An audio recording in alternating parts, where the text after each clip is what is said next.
Computerized Start is brought to you by my awesome patrons on Patreon,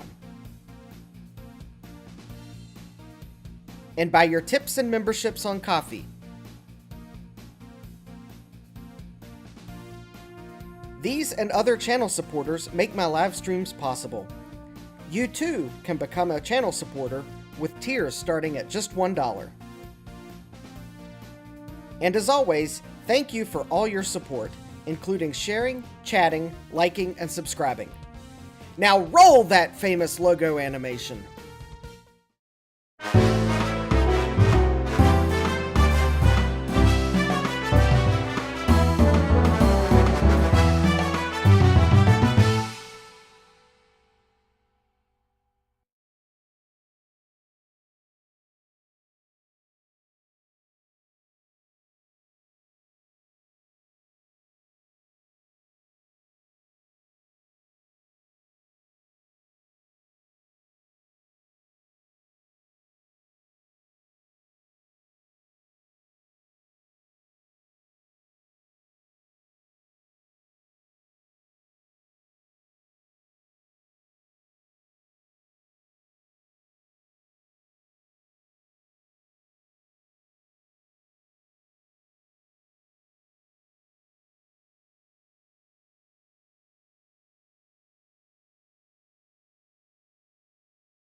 I did it again! Yes! What are YouTubers' worst fears?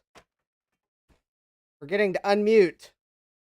Unfortunately, that's what I get for going to greeting the chat and having to scroll up.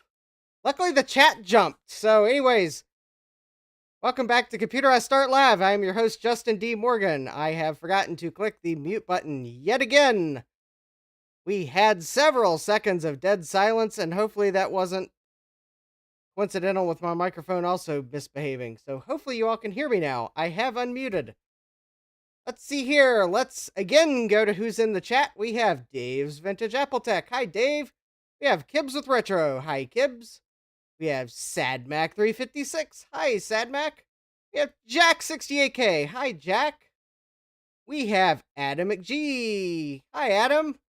Adam says, hello, nerds. Yes, hello, nerds indeed. We have Retro Tech or Die. I have a box from you right over here. We have I80386SX. Hi, Jesse. We have Jeremy's Vintage Hillbilly Shack. Hi, Jeremy. 1-Bit Fever Dreams. Yes. Everyone reminding me that I was late. Yes, I was a few seconds late. Let's see here. Jeremy's got 28 days to get going to getting his house moved. Well, good luck with that. We have Apples Anonymous. Hi, Apples Anonymous. We have Gut Bomb. Hey, Gut Bomb. We have... we have the chat jumping. Oh, no. Let's see here. I don't want to miss anyone. I miss you. It's not intentional. Or it's because I got the chat in the wrong mode. Uh-oh. Oh, I think I got to the end of the chat. There we go. 1-Bit says, for punishment, you got to go through all the documentation of your gigantic Masm box. Yeah, yeah. That wouldn't be fun at all. All right. So let's see here. I have a... Let's see here. Let me see if I can't do this here real quick. Oh, there we go. All right. So I do have a coffee goal for VCF East. The progress bar is right there on screen, and the link is in the video description. the next part of the goal will help me to order stickers or magnets. I don't know what the online poll's going for, but something tells me that since you can make stickers from you can make magnets from stickers, that maybe the magnets or that stickers will win. But anyways, just so you all know, I know it might be blurry because it was a small image, but yes, I actually have the template ready to go. And I'm going to order like 500 stickers, so I have enough to hand out at VCF East. But anyways, I got the template ready to go. The next part of the coffee goal will go to let me order those now, because if I don't order them like in the next week to week and a half, I might not have them for VCF East. Anyways, hi Sorcerer Stan, who's actually not here. All right, the Sorcerer Stan that's not here. Ha ha ha. Uh-oh. Um. Oh. Oh, people were making fun of my, maybe his plain talk microphone isn't plugged in. Yeah, very funny. Jeremy says, fix the mic Three Stooges style. Slap it repeatedly. Well, that'd be one way to probably break it accidentally. It's like a, yeah. Nah. Apparently YouTube's algorithm did one good thing. Hey! Thank you! Jack68K. All right. I've got money to go towards stickers to take to VCF East. I might have other things too, but let's go to opening things that you sent me, because I have some Wheel of Regrets I'm not doing tonight because I have like too many boxes to do tonight.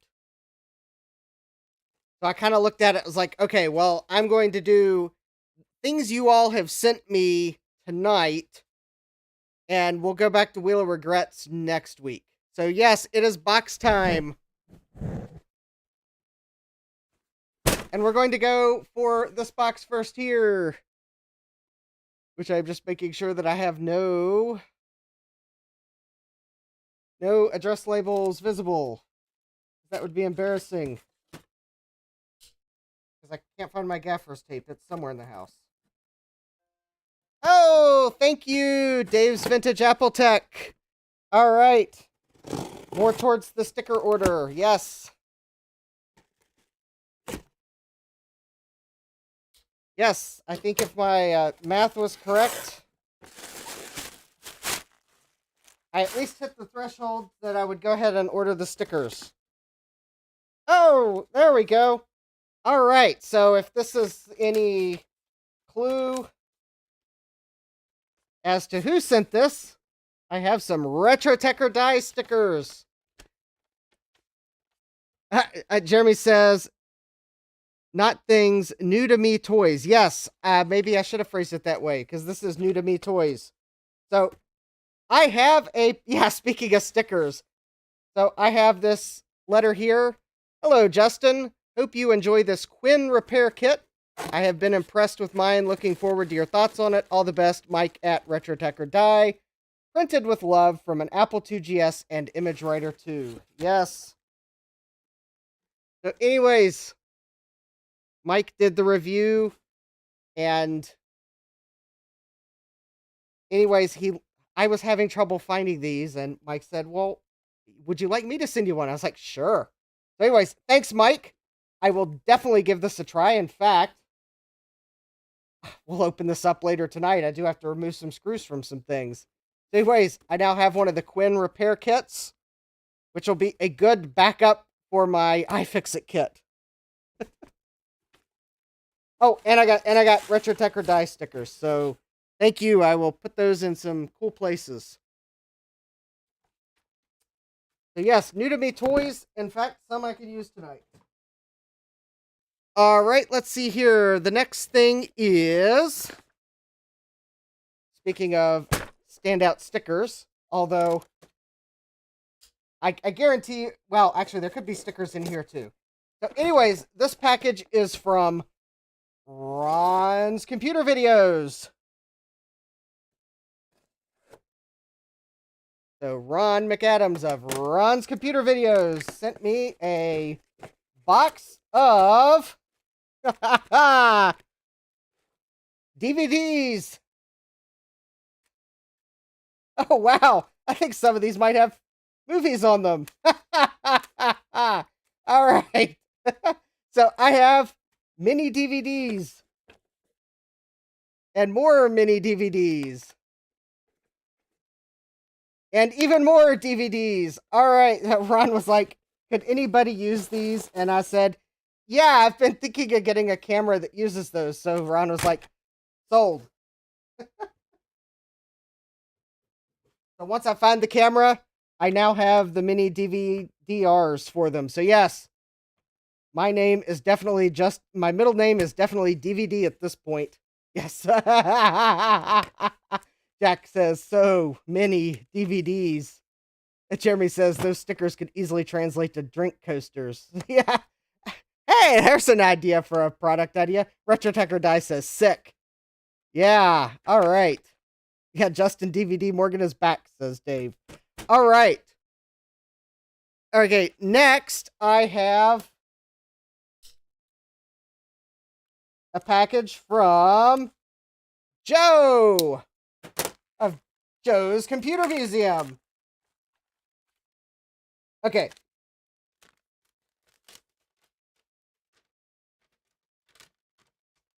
Oh, all right. So Joe's says woot because he knows what this is for. I can't show you the top because it's actually an invoice. Well, it's a packing slip that has my address on it. So I asked Joe what I would need to do to get a shipping cable, the shipping length cable for my IIvx. So Joe sent me the shipping, the actual production length cable so that I can actually put my Apple IIe back together. So, and put the port where I need to put it. So anyways, thank you, Joe, for sending me the release cable. I probably will do a like VCF East repair stream Tuesday. So Apple IIe will probably come back on the bench. And I'll go ahead and like button it back together. So anyways, thank you, Joe, for the cable. Yeah, sometimes it's like just the oh, wait a minute.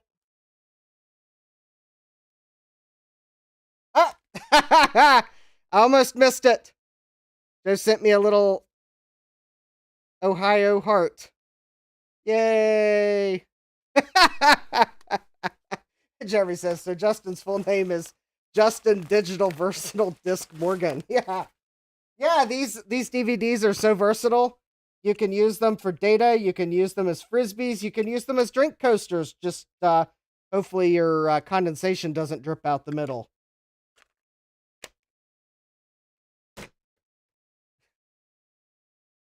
All right, let's see here. So I got that cable. I will put that somewhere. Oh, all right. Now this next one, I forgot. This did not come from eBay. So no, we are not like, I thought for a moment that I had actually bought this from eBay, but I did not. Unfortunately, I'm not going to show the envelope because on one side of it is my address and the other side of it is the seller's address. But I think I ordered these from their website. I found them on Etsy or Tindy. No, I think I found them on Etsy, but then I fairly quickly found their actual website. So I think I ordered these on their website. Anyways, I'm glad these came in because I ordered some property of InGen asset tags. And actually, I do want to see if I ordered these from Atomic Decals. So speaking of stickers, and let's see here. Oh, there we go. Those are the instructions. Oh, and I think they might have thrown in a, oh, cool. They threw in another decal. Cool. So what is special about these decals? So I had actually emailed them because I'd found these and I noticed that they have a QR code on them. So I asked them, can I customize the QR code? And they said yes. So we are about to see, where does my QR code send you? All right. Oh, well, let me move it up. Well, oh, there we go. You can't see it. It's how's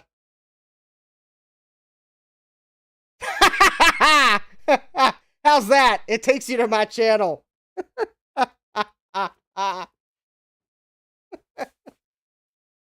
Yes.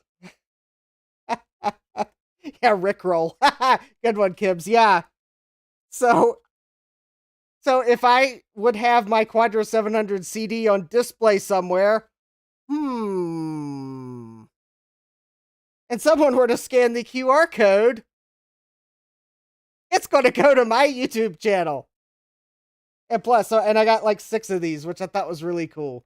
So you're probably wondering, why in the world did I order these? Well, it's actually quite simple. So I'm putting my Quadra 700 in a Macintosh 2VX case. I don't really want the front of it to say Macintosh 2VX. So I bought these to cover up the part of the case where it says Macintosh 2VX. I know it might be a slightly awkward looking asset tag placement, but well. Yep, let's see. Dave says, love it. Cool. Gutbum says, those are really cool. Jeremy says, you sly dog, Justin. Kib says, what a self-advertisement. Yeah. And apparently they threw in a InGen. I think this is a cut decal. So neat. Make sure it's a skew. Wait a minute. I spared no expense on these. All right. Actually, no, these were, especially considering the fact that I was able to customize the QR code. Although I think these were, I don't remember what printer it looked like it was in their photo on their website, but Adam says, I need one of those to put over the hole in the front of my Quadra 700. Actually, maybe I should just send one your way, Adam. Because I can throw it in a first class envelope. All right, and finally, although technically this also isn't like something you all sent me, but these did come in.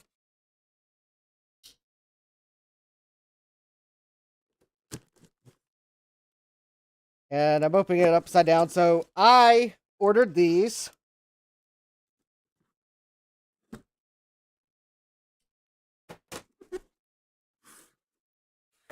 I actually ordered them on Saturday, and they arrived yesterday. I was actually very impressed. Although, granted, they only came from, like, West Virginia. VCF East! April 12th through 14th, Wall, New Jersey, at the InfoAge Science Museums. I have computerized start buttons to hand out. So for those people that like buttons instead of stickers, I ordered buttons. These actually turned out really nice. So where did I order these? You might Dave wants one. At the moment, I know people want one, but at the moment, these I am going to have to earmark these for VCF East because I only have 200 of them. If I need to order more to fulfill requests for sending them to people after VCF East, I'll order more. But so I don't have enough to like mail buttons to everyone before VCF East. So after VCF East, I'll have more done. And I am open to taking requests. Now,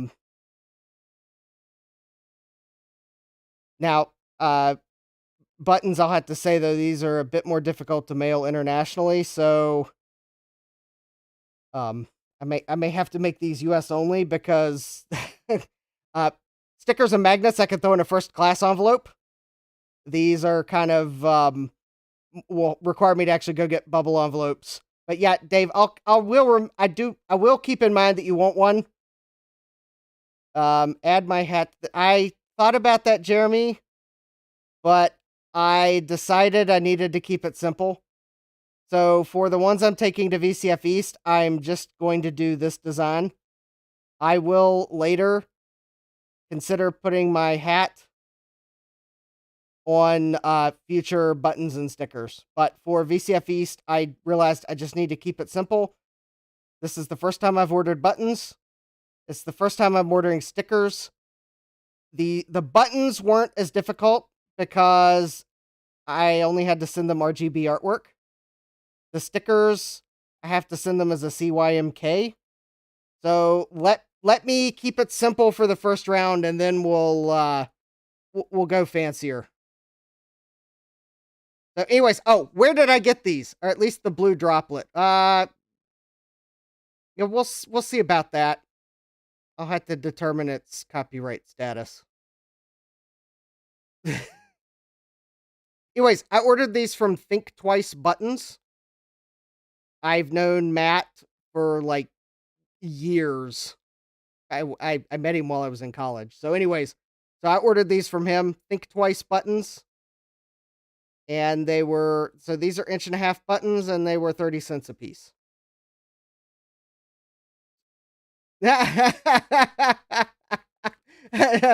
One bit says, sell them prior to VCF East for the price of one sketchy Trident card each as exchange. Tempting. Anyways, I can easily order more buttons. So, for the moment, because I have a limited amount, I'm going to hold these for VCF East. If I have leftovers, then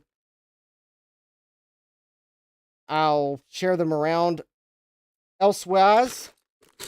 If I run out of buttons at VCF East, then I can order more. And in fact, because unlike other companies, Think Twice Buttons has very fair policies around multiple designs, because some of their customers are actually small independent bands that want to have a variety of buttons but aren't large enough to order large quantities of each. So I believe, per Jeremy's request to consider putting my hat on some of them, I think I can order buttons. Let's see, what's the minimum order? Oh, yeah, the minimum order is $5 per design, with a $15 total minimum order. So basically, if I come back from VCF East and I am completely out of buttons, then all I got to do is place another $15 order and I can get more buttons. So if I run out, it's not a huge deal to order more. But given everything I'm trying to do to get to VCF East, let me get there first and hand these out, and we'll see what I have left. Also, for the people that might like one of these with my hat on the photo, the $5 minimum per design is not a big deal. I can make a small number with my hat on them, and we'll see how those go.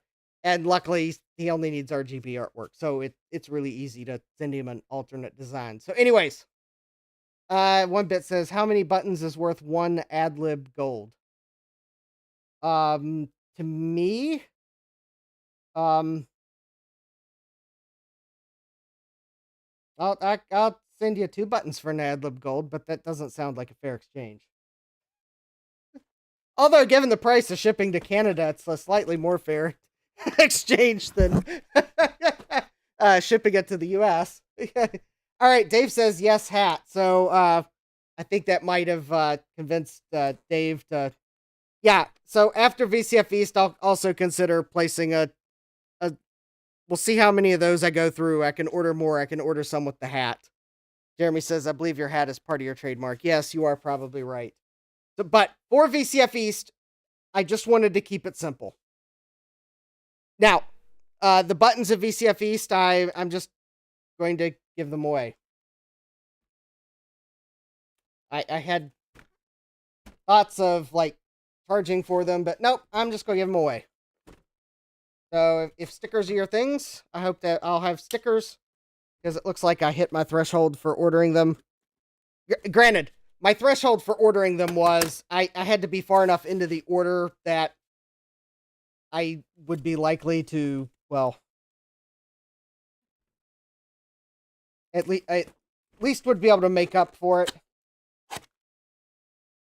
Because I think if you do the actual math, I was like, okay, as long as my coffee goal gets up to like half of the order amount to order stickers, then I was going to go ahead and order them. Now, if you saw on socials where I said, all right, if we hit this extra percentage, I'll order magnets too. Well, that was actually the point where we got like still half the stickers, but all the amount that it would cost for magnets, because I still have other things I got to make sure I can cover for VCF East. Adam says, if I get there first, can I just dump the entire bucket of pins into my bag?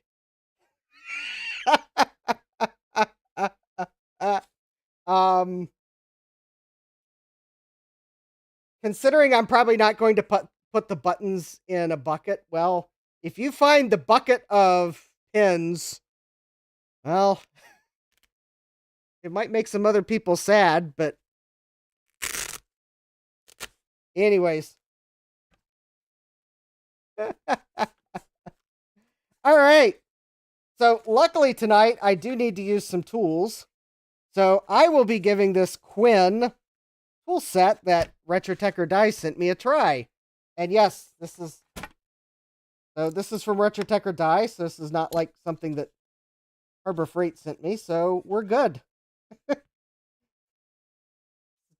Definitely a hashtag not sponsored, because does Harbor Freight send anything to anyone? I don't know. Adam says, okay, I'll just take half the bucket.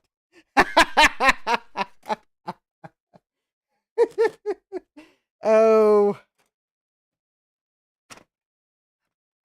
All right. So, what do we have on the work list for tonight? Hey, it's 9:30. All right, we're doing pretty good on time. All right, so I have the power supply that I started to recap last time around. So, I'm going to finish recapping it. Is that handle all metal like the iFixit one? Yes, I believe it is all metal. Even this end piece that turns. I believe it is all metal. It is knurled.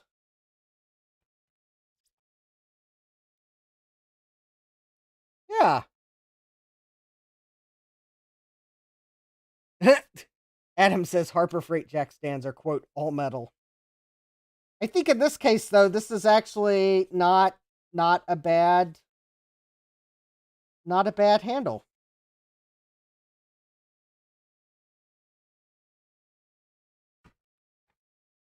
And it comes with a little extension. Now, ooh, it's a flexible extension, too. That's actually quite handy. Huh.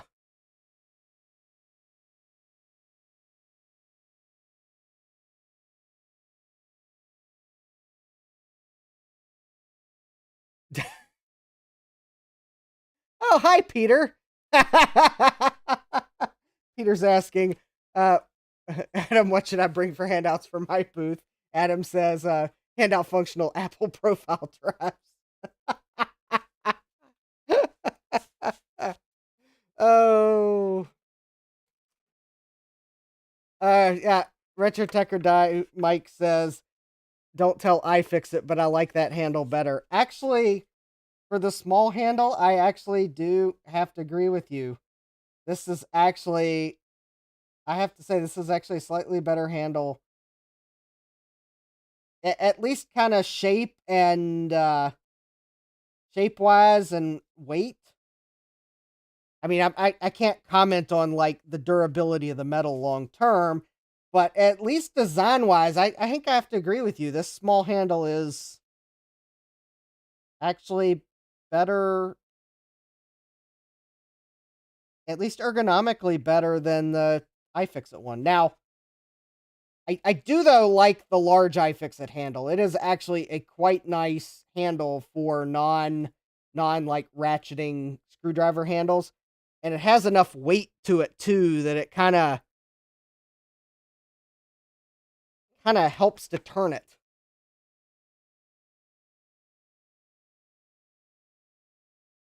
Yeah, the iFixit handles are metal. I have an iFixit set. I just don't want to bring it downstairs because I don't want to lose pieces from it. Plus, I wanted to kind of get to working on the Quadra 700 CD because yes, I do have a cap kit for the Apple CD 300, and I'm pretty sure it needs it. Yeah, Gutbob says, "Oh, yeah." Gutbob says, "I have both iFixit kits, the Manta one with the big one, and the big one is great, but the little one is just meh." Yeah, I have to agree with you. All right, if I have to take a break to go upstairs, I will go grab my I think I got the Manta kit as well. It's kind of the kit where it's the one that I decided I would leave it upstairs. If I ever needed to bring it down, I would, but it's kind of my I leave it upstairs kit. This will be my I'll leave it downstairs kit. But I may, if I have to go upstairs, I'll go grab it. And Gut Pump says, don't forget to add thermal paste to your CD 300. Yeah, if it needs it, we will. I don't remember if it takes thermal paste. Right.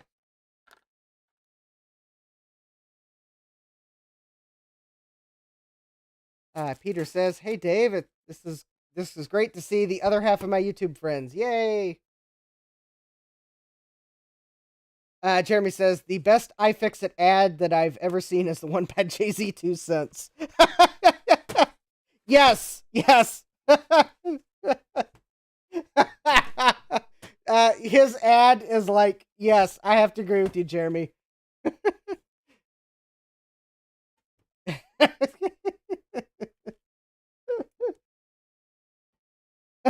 Yeah, his ad is like, so,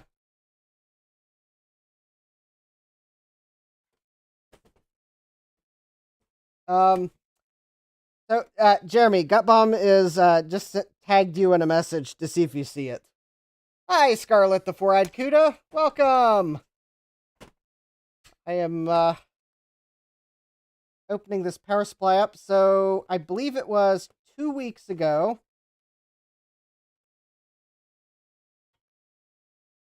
Yes, it would have been 2 weeks ago. This is the power supply I recapped. Or at least I recapped half of it.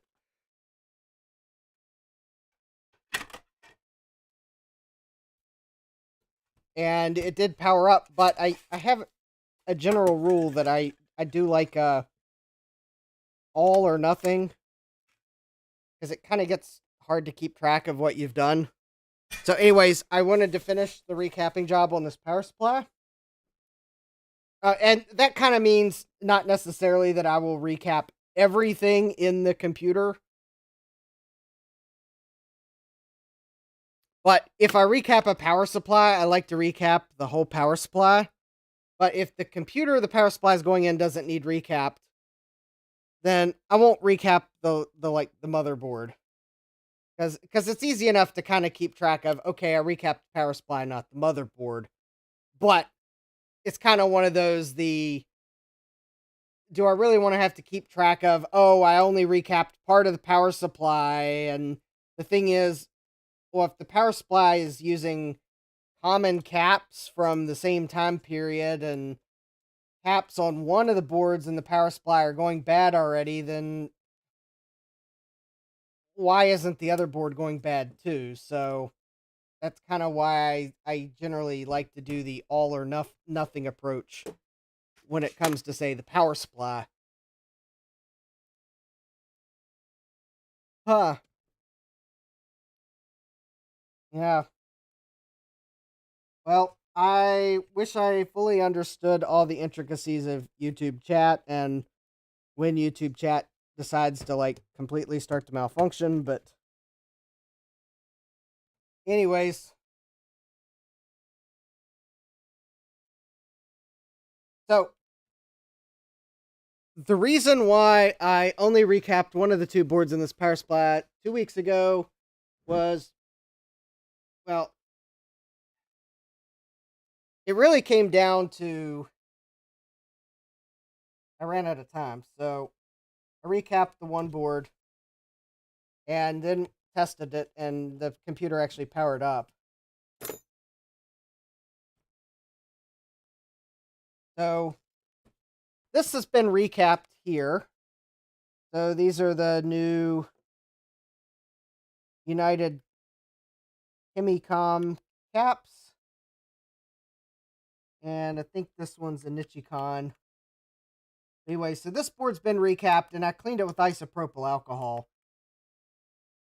And it powered up. But the thing is, I didn't get any of these caps. And some of these caps look very much like the ones I pulled off of this board. And yep, I'm refreshed. Adam's pointing out there's no way to block the messages because you're both moderators. Yes. Good point, Adam. So yeah, since you're both moderators, if the one of you can't see comments from the other, then it is quite possibly one or the other of your browsers is malfunctioning. And it might be, oh no, he's on his Jeremy's on his mobile device because my son killed my modern desktop PC. Ooh, that's not good. Oh, the other thing it could be is if you are showing top chat instead of live chat. I cannot guarantee how YouTube decides what's the top chat for you. Hi, Eric. Welcome. It is also possible that, even though you're both moderators, it's possible that YouTube has decided to, like, although, quite honestly, my chat's not going that fast. Jack's pointing out chat on mobile, that barely works. Yeah, I have to agree with you, Jack. Chat, yeah, you could probably tell if I'm chatting from my iPhone on a live stream, because you'll notice that I don't tag people if I'm on my iPhone, because tag completion does not work on iOS in the YouTube app. I do not know why. Probably YouTube wanting me to pull out my Android phone. Eric says, I'll be playing with Macintalk Saturday. Excellent.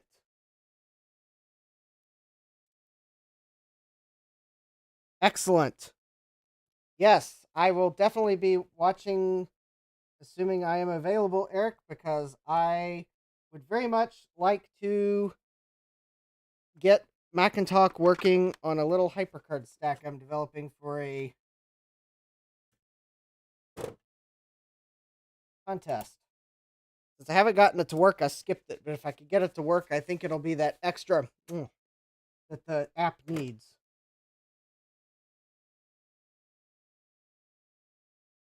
But so far, all I got it to do was nothing.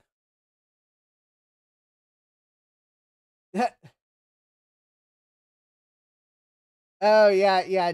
Jack is saying there's so many basic bugs on the YouTube website. For example, the like count no longer updates unless you refresh the page. Yeah, I know. Yeah, I have a simple fix for that. I have YouTube open in the YouTube chat open in OBS, and actually it fixes that problem because I can't even see what the like count is. I can see that I have 17 concurrent viewers right now, and the chat rate is 8 with no units of measure. So 8, I don't know, I guess that's like 8 messages a minute. And I have 29 views. And I have a Retrotech Chris in the chat. Hi, Chris.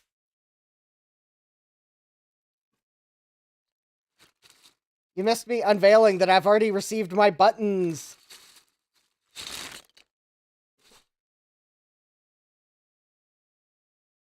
Yes. The photo I posted to social media earlier in the week was the photo that Matt took of the order before he shipped it. But yes, I have the buttons in hand. They were fast. One benefit of using the picking my small business friend who's actually just over in West Virginia. Scarlet, the four-eyed Cuda, says 8 messages a millisecond.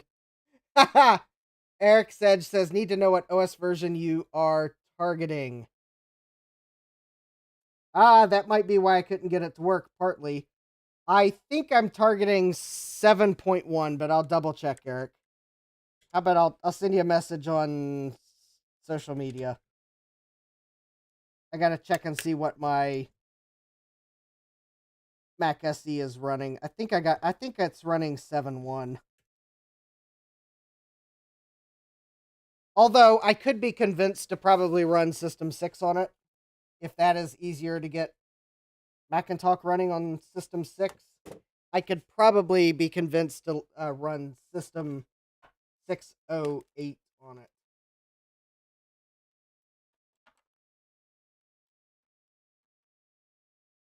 But I think I've got System 7.1 on it right now. Yeah. Retrotech Chris says, surprise, surprise, I am testing out compact parts. I need to test the power of CD-ROM power.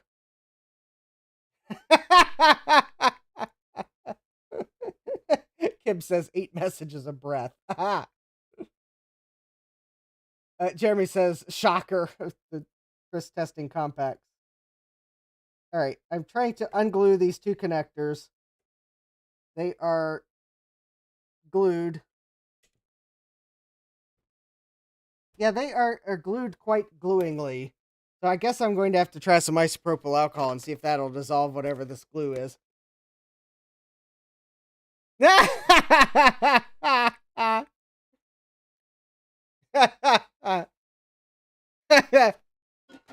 Yeah, sometimes I think Retrotech Chris should just have another account that's just simply called like Compact LTE.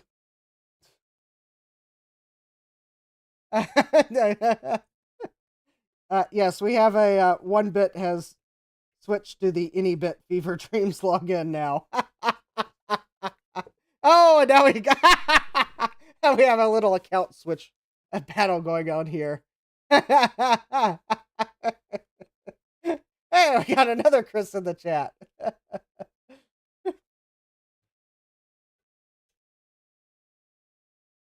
Yeah, I'm just waiting for Chris to like have the new YouTube account that's like called Walking Talking Compact LTE or something like that.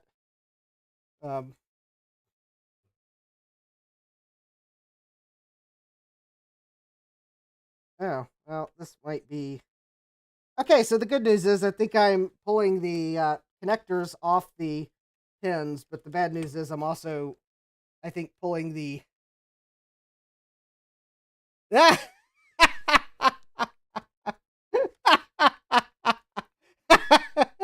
Oh, we now have your makerspace in the chat, which I believe is also Retrotech Chris, a channel he's done nothing with yet.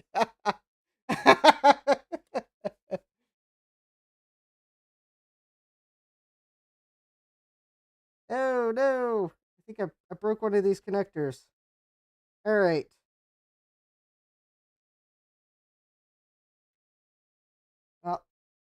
I don't know if it's the fan connector or the something else connector. Unfortunately, the glue holding these onto the connector is like so.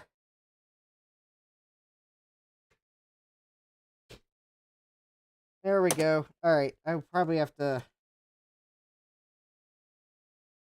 And that only, I know you're having trouble. That you can't see what I'm doing, but that's because. There we go. All right, I got one of the two connectors off. Finally, that is how. Who made this power supply? There we go. I got the other one off. All right. And the connector that is broken is.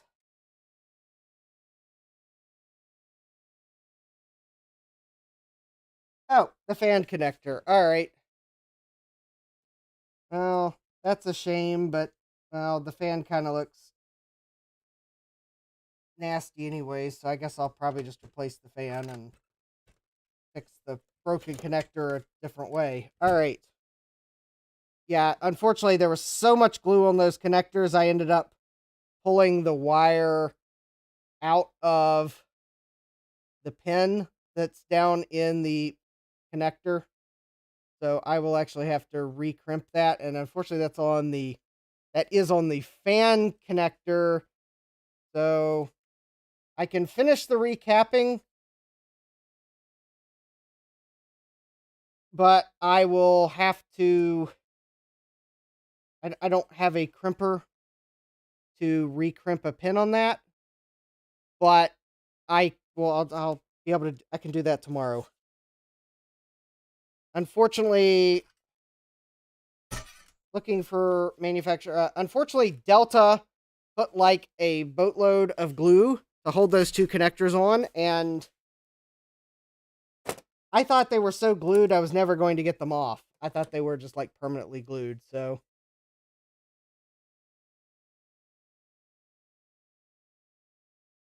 Chris says, shoot, no seller is accepting my lowball offer on Panasonic color ribbons. Aw.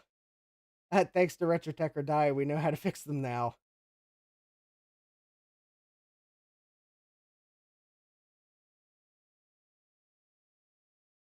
Kibbs is asking what connects to the something else connector.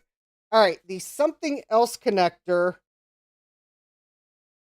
connects to a relay on this board.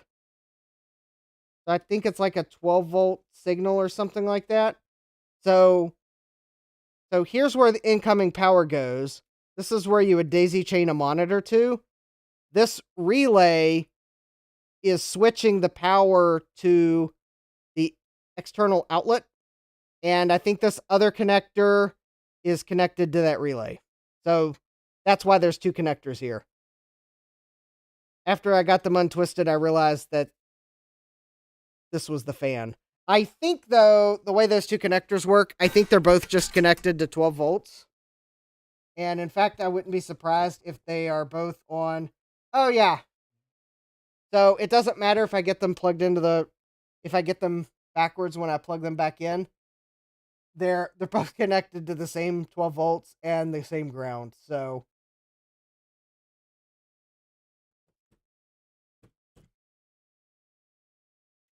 all right. So I'm going to go ahead and pull these plastic pieces off the rest of the way so that I can try to clean up the glue.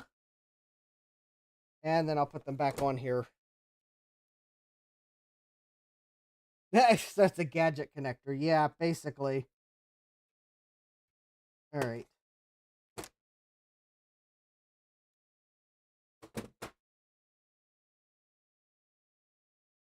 So basically, do I really? I mean, I'll reconnect the. I mean, I will reconnect the power for the relay. Because it is going to make a clicking noise that the computer would when the computer turns on that would be missing if the relay wasn't there. So yes, if you've ever turned on one of these Mac 2 computers that has a monitor pass-through, and you kind of think that it does sound like there is a mechanical click, it might very well be that you are hearing the relay that controls power to that pass-through outlet on the power supply.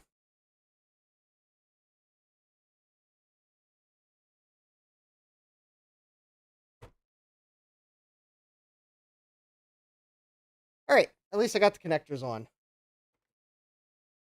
All right, let's see if we can't get this recapped here real quick.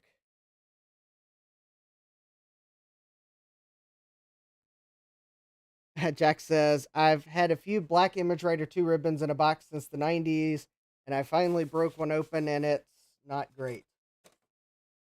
Yeah, I actually bought an ImageWriter color ribbon off Facebook Marketplace like a year or two ago, and it was like disintegrated inside, and it was before I knew that you could fix things like that, and I threw it away.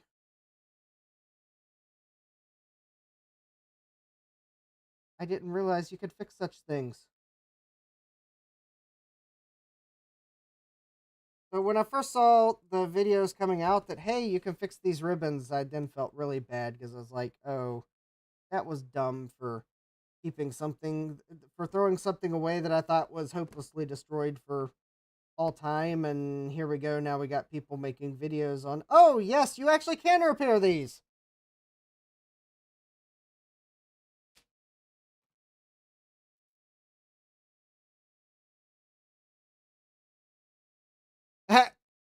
Dave says, I blame Ron. I bought a Sony MVC FD200 FD Mavic after the last Retro Repair Roundup show. Chris says, I made new offers on the ribbons against my better judgment. It's only money, I guess. Yeah. Jack says, my It's Only Money purchase of the week was $100 for an ImageWriter 2 local talk card, new in box. You might be able to blame Ron on that one too, because he did a video. Retrotech Chris says, Jack to Jack, ooh, I approve. Not that my approval matters, but I approve. Yes, let's see, what was I? Oh yeah, warm up Claris here. Now, I just had this thought of something. Someone reminded me of. So let's see here. I would like to order. Hopefully, they still have them by the time I can order them. But order a Mac Effects color ribbon, so at least I could put a color ribbon in my ImageWriter 2 that probably does not have a local talk card in it, but I wouldn't know. I haven't opened it up to see if there's one in it. Oh,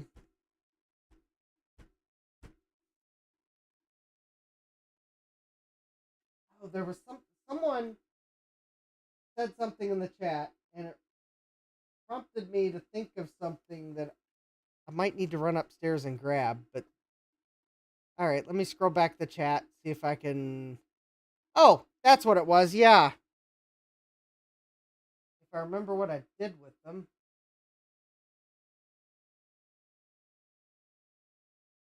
Oh, I remember what I did with them.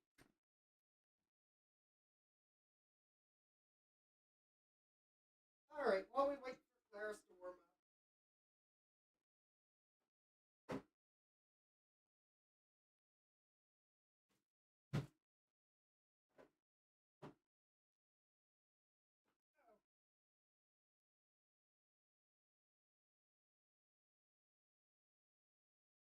Oh, cool. Yeah, lucky me.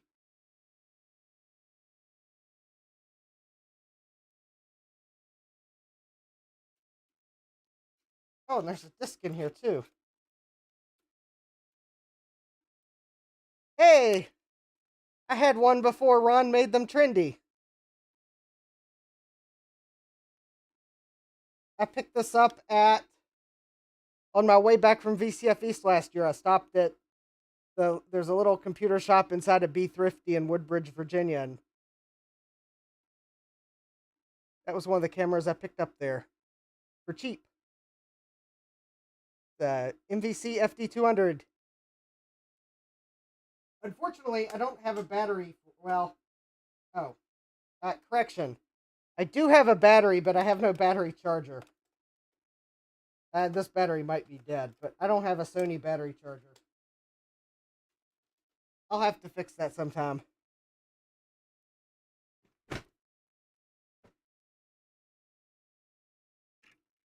Jack says the Mac Effects color ribbons are available, but the cartridges are not.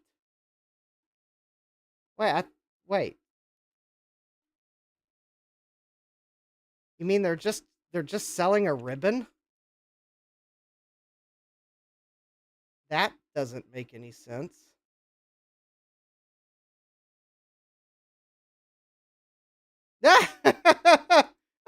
It's a ribbon only. Oh, man.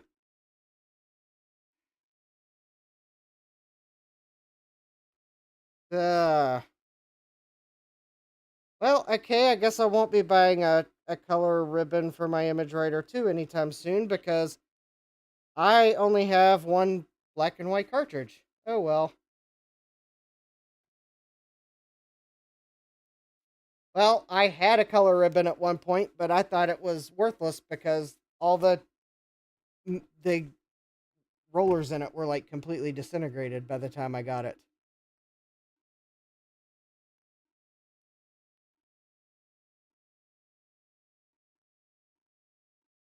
Ah!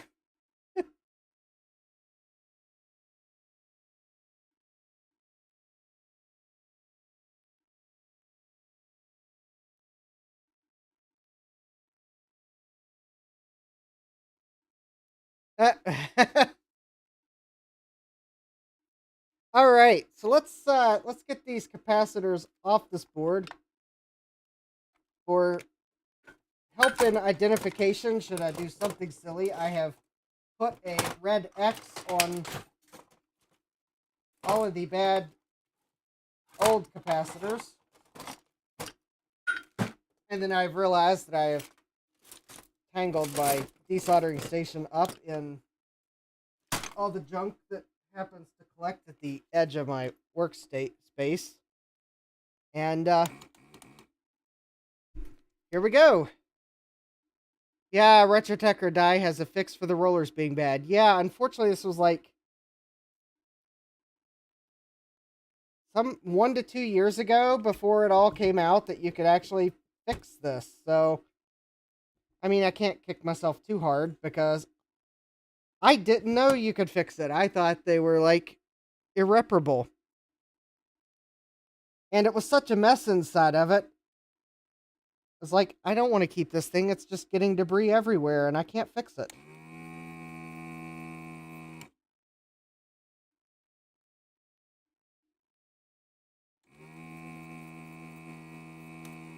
Jack says, I have no idea how long ago I threw out my color ribbon. Was probably in 1990 or something. Okay.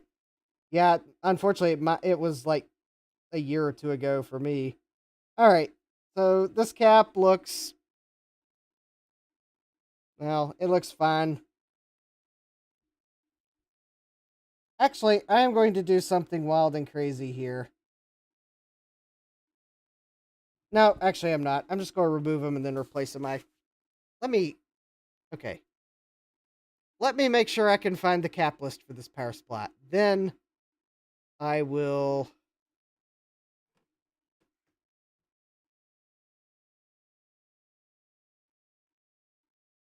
I'm pretty sure one does exist.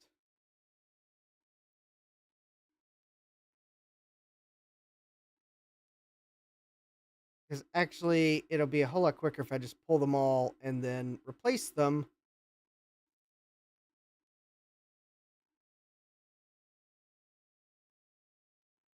Let's see here.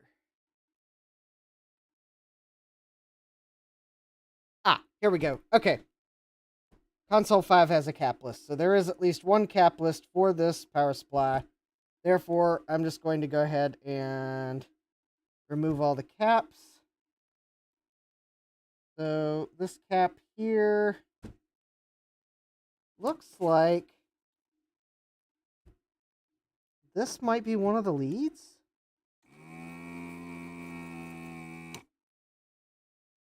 And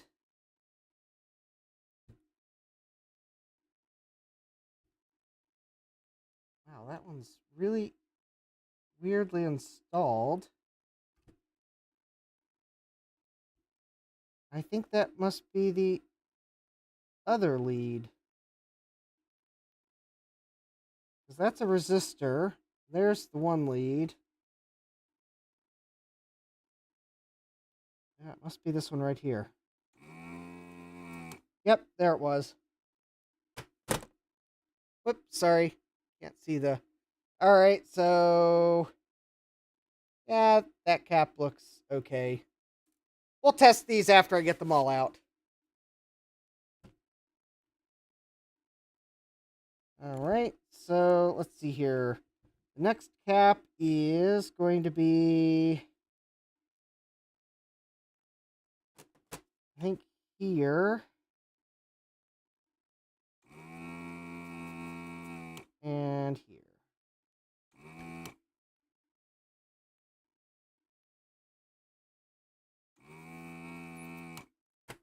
Alright. Yeah, Jack says that doesn't look like a Quadra 700. Just saying. Well, it's an important step to making a Quadra 700 CD. We have to have a reliable power supply. I'm sparing no expense in recapping it. Actually, I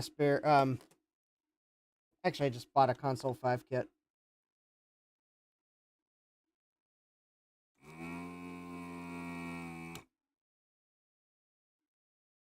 Oh, that wasn't... oh.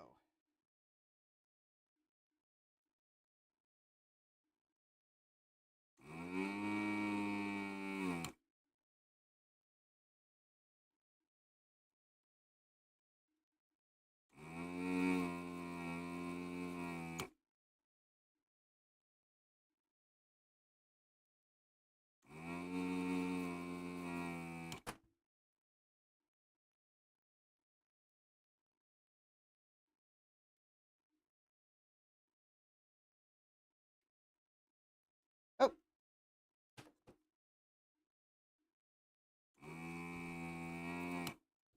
There we go. Part of a Quadra 700 CD, yeah. What's a Quadra 700 CD, you might ask? Well, it's a product that maybe Apple could have released in an alternate timeline, but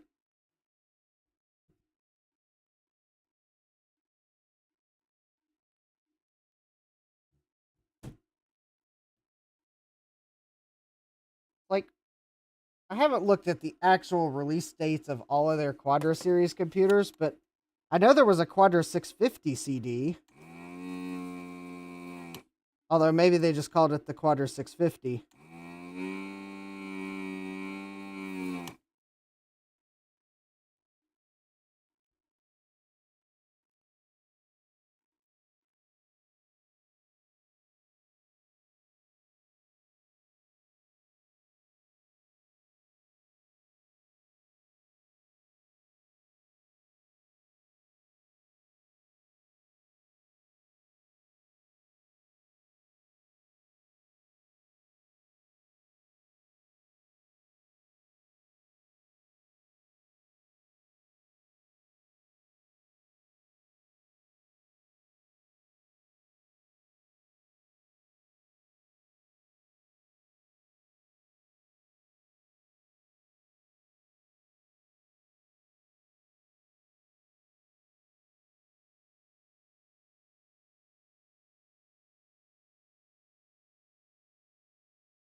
Alright, is my sound back? Because I think the problem might... I thought the problem might have been the webcam that I dropped on the floor, but... Okay. Hopefully my sound is back. I removed this cap. Kib says, oh no, the Moo gun sucked away the audio. You missed... Unfortunately, that probably means you missed my joke about... I thought that I was recapping this board in the nick of time before any of the capacitors had leaked, but then I got that distinctive smell of dinosaur food. Oh, I mean fish food. Oh, I mean fish. And yeah, this cap had actually started to leak. Ooh, look at that. Ew. So despite the fact that I was going to let this power supply... I had been tempted to let this power supply board have a buy because it worked after I recapped this.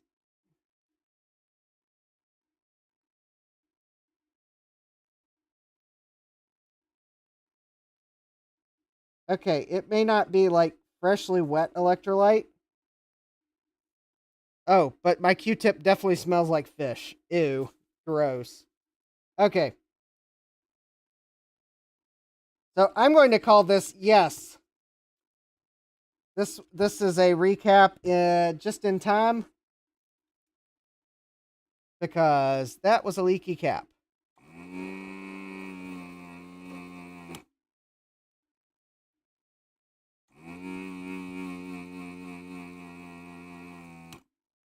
And if anyone's thinking that my desoldering gun was sounding extra rattly, that's actually because things that were sitting on top of it were actually rattling.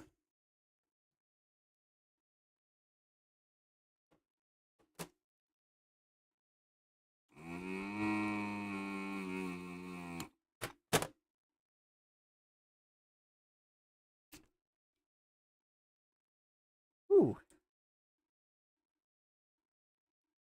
Oh yeah, that cap was glued in so well that I broke the label on it. Oh, I guess I voided my warranty on that cap.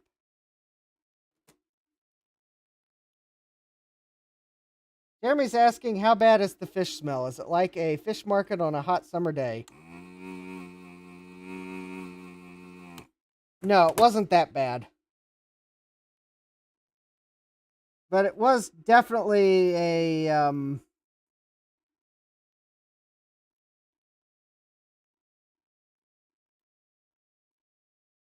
definitely a odor of fishiness that I would liken it more to the smell of you kind of pulled the fish.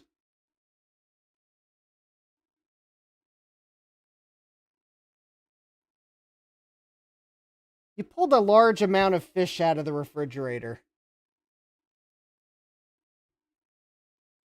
Yeah, Jeremy says if it's that bad, it means the PCB's dead. Our Kib says that. Yeah, probably. No, it was definitely the hints of fishiness, not full frontal nasal assault of fish smell.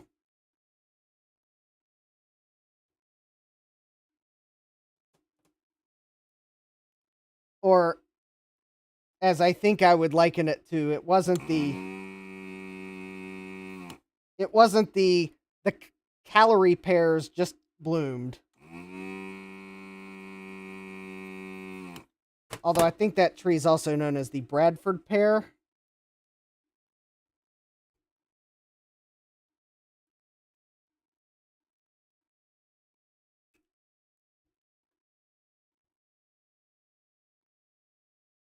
Ah, well that's good. It maybe,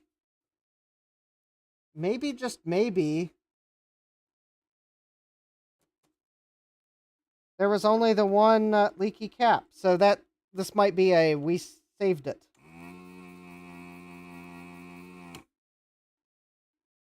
Oh.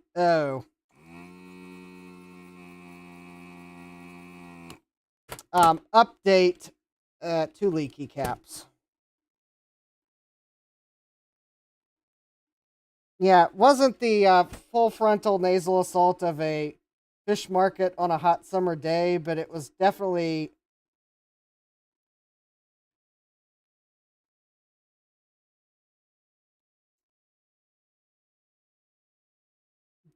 like maybe fish market walking past the dumpster on a spring day.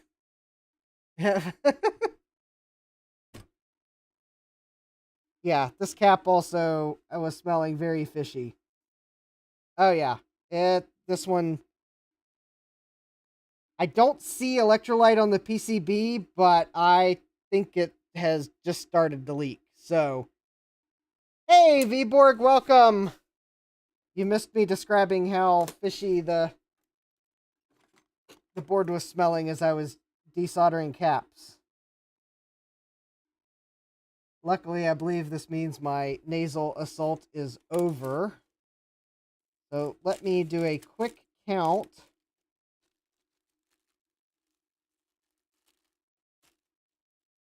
So I removed 1, 2, 3, 4, 5, 6, 7, 8, 9, 10, 11, 12 capacitors. And I have 4, 5, 6, 7, 8, 9, 10, and I have 12 replacement capacitors. So I do believe that means I got all of them out. Oh, hi, Francois. Welcome. All right. So I just removed all the caps from this board. So this is the board I recapped 2 weeks ago. But we ran out of time, so I wasn't able to get this one. I had thought at the time this board looked fine because I didn't see any obvious signs of leakage. But this cap actually had just started to leak. So you can see that's probably electrolyte that's dried on the board. And then this one here, but there wasn't anything on the board. But I definitely got the fishy smell when I removed the cap. So I think it was like just starting to leak enough that I was able to smell the essence of electrolyte.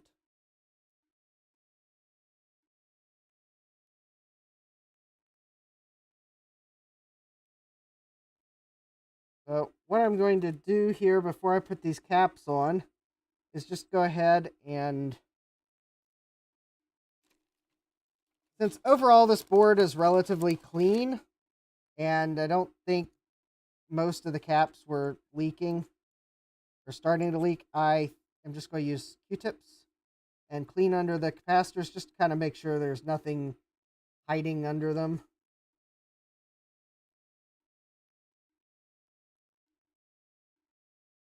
I don't think I need to use anything more than that. Also, maybe some of these glue spots around the capacitors, I was kind of hoping that maybe if I let some isopropyl soak on the glue, maybe it would come up a little easier. Although it's not hot glue, so I'm not exactly sure that's going to do anything, but, well, I won't know unless I try. Jeremy says, how about something more appetizing like okra pickles?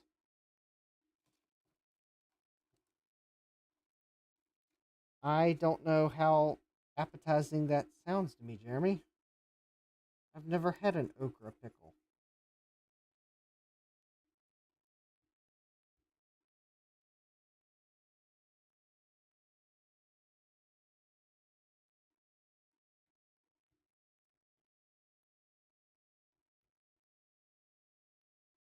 All right. All right, I'm going to let the isopropyl linger a moment, see if I can get some of this glue up so the capacitors will sit a little more flushly to the board. While we wait for that to happen, let's pull out the capacitor tester and let's see. Now, granted,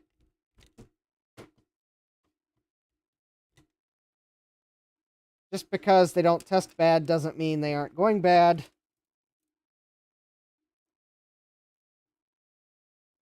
And I think in some cases, power supplies have enough design tolerances that capacitors can start to go bad and it still seems to work fine.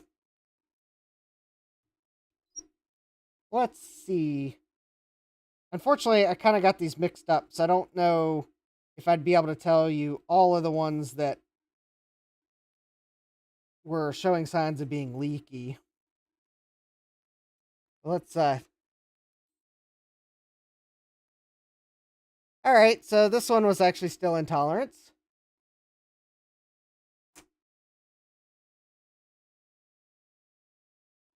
Alright, I think this one was one that... It was either this one or this other tall one here that... Okay, I think it's the other one. Although this one actually has a mild fish smell, too. Oh, that one's still intolerance. I think this is the one that was... that smelled fishy when I removed... One of the two that smelled fishy when I removed it.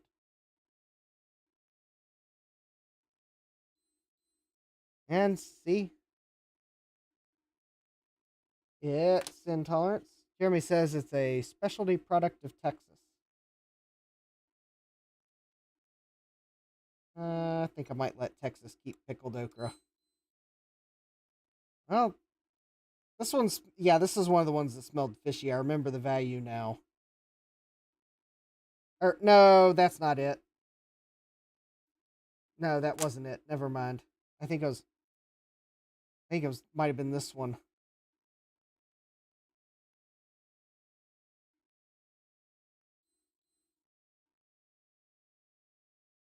Texas RIP Windows Phone.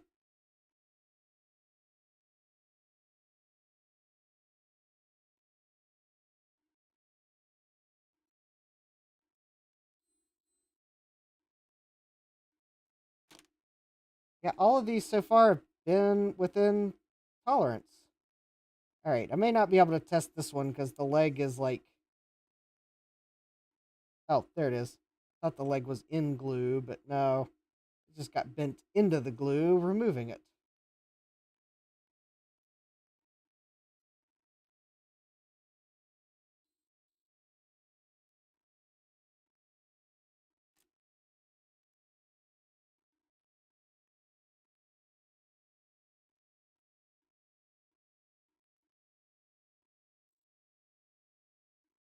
Okay, that one's a bit...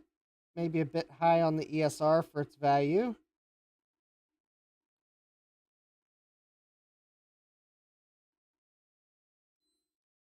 That one may be a bit high for its ESR as well.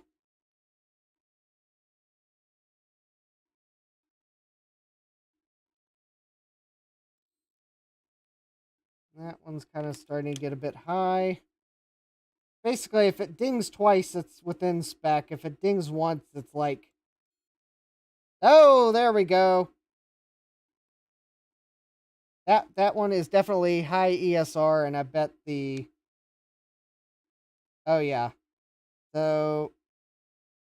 Oh, okay, so this is a... Oh, hold on, the lead wasn't clipped on it very well. So this is the 2.2 microfarad 50 volt. I think this is the switching, the cap that initiates switching. Oh, all right. Well, we'll see you later, Tim. But so this cap, even though it's high ESR, as long as it's good enough to start the switching power supply, then it probably is still good enough to start the switching power supply because that's all it's used for. But again, though, 10 ohms ESR, probably good that I replaced it because at some point it wouldn't have been good enough to start the switching power supply. And then the power supply just wouldn't start up. Jack says, it's too bad Windows Phone didn't make it, simply because I think it'd be good to have 3 major smartphone platforms. Yeah, Kib says the issue was apps weren't made for it. Yeah.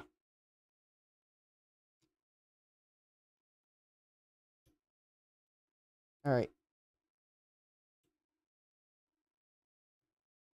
I'm just trying to see if any of this extra glue will like. Okay, that glue's pretty much glued down, so we're just gonna forget about it. Jeremy says, I'm tired of Android and the only alternative is Apple. Yeah, that's...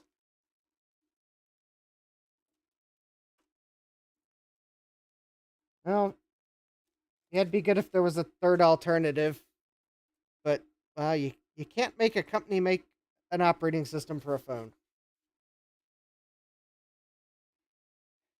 Not like Microsoft didn't try it, but I don't remember what. Yeah, I guess it was kind of the platform didn't take off. No one made apps for it. All right, C551, 1,000 microfarad, 35 volts. There we go.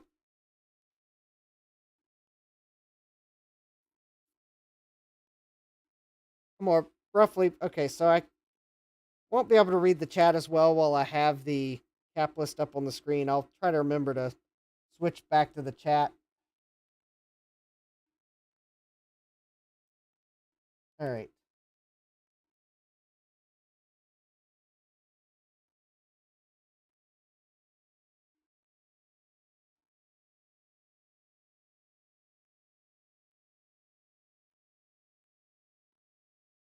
Okay, so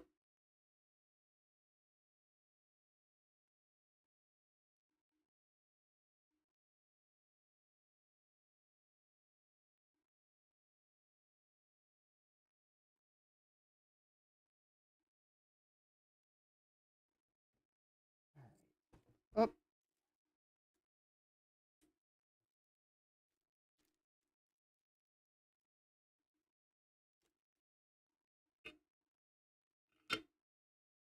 let me see if I can pull this cap list up some way where I can see the chat and still reasonably see the cap list. There we go. Oh, someone's trying to get a hold of me and... Oh, okay. There we go.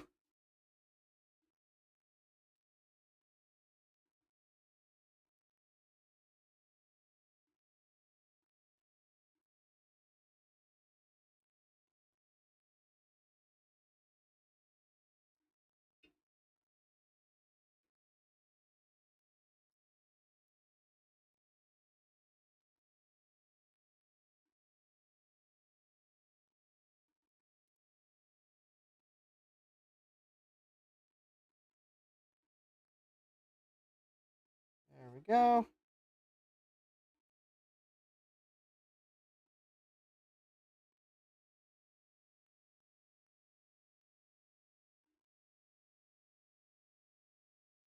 All right.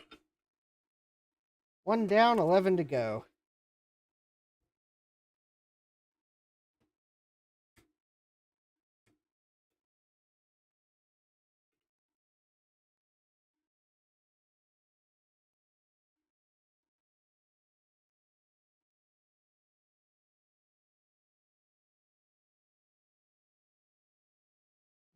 Hold on.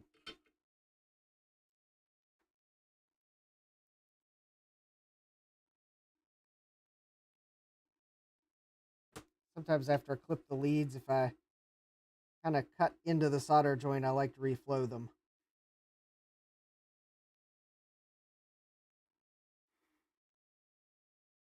Try to cut just above the solder joint, but sometimes I get the solder joint and then I like to reflow it to make sure that I didn't like compromise the solder joint. All right. There we go. 1 down, and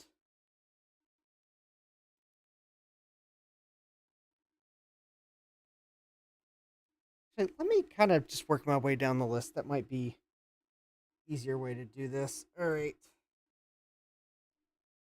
I think C1 and C2 were on the other board. All right. C103 and C103 is...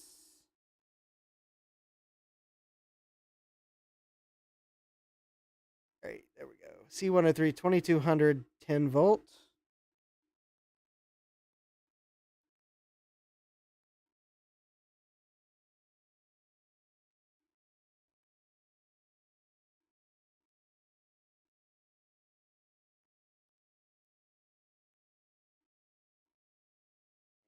let's see, I think 104 is 1,016 volts.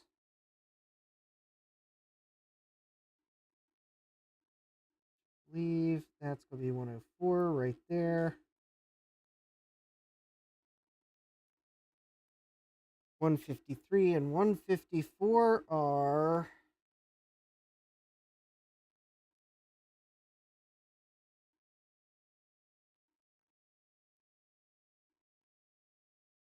actually, I believe those are these two here.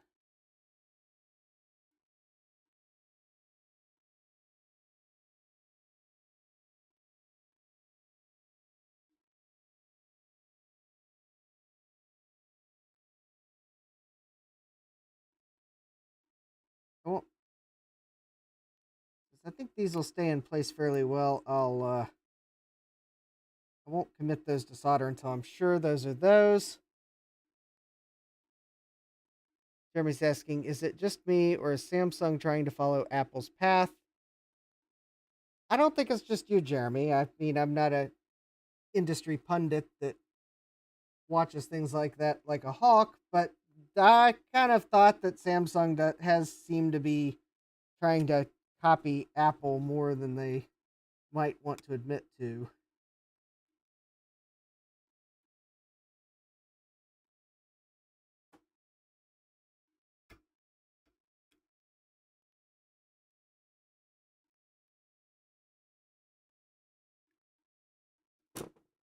All right.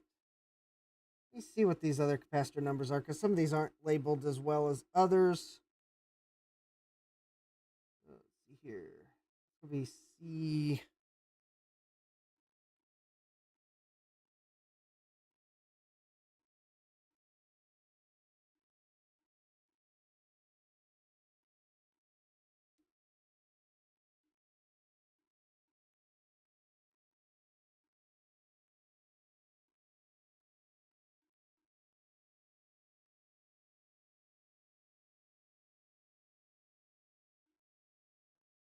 All right.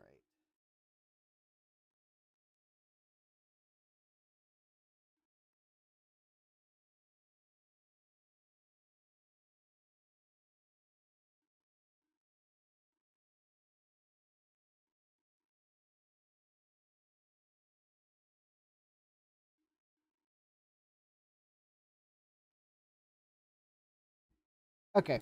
So I'm pretty sure that these four caps here are. I put the correct ones here. So let me go ahead and get them. And then I'll deal with the ones where I think the capacitor legend are underneath blue and I'm having trouble reading which is which.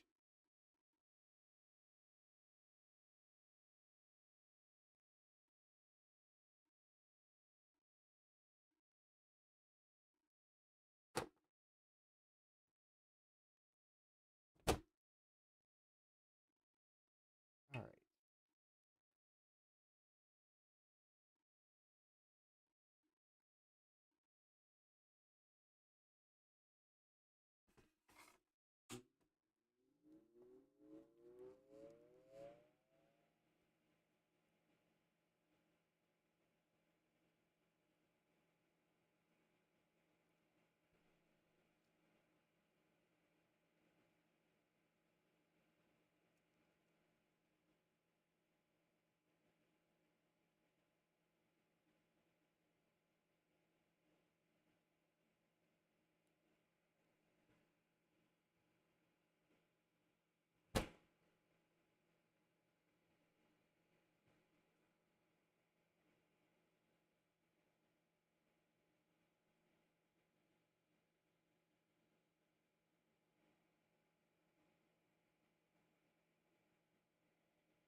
All right.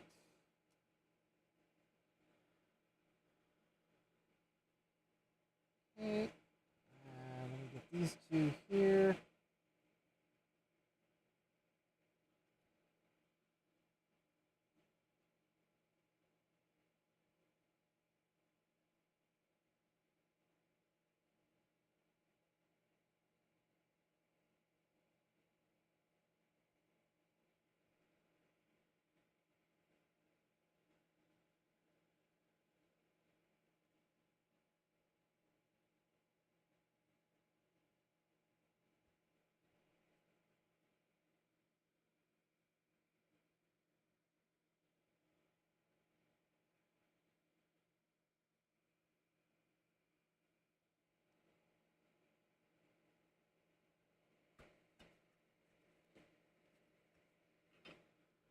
All right.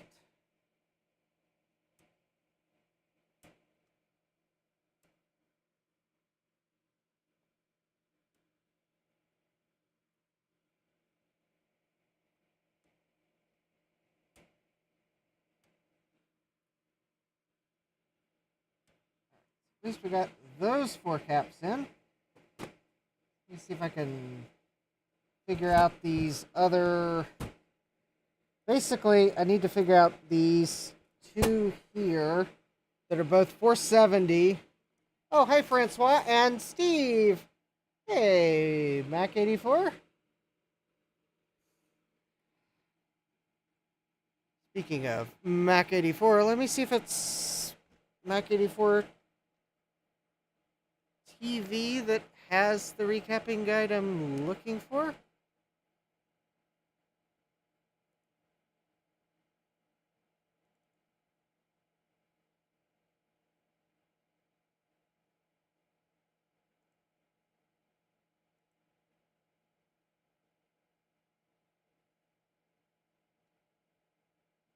Nope, let's see. That's an LC power supply. That's a 2GS power supply.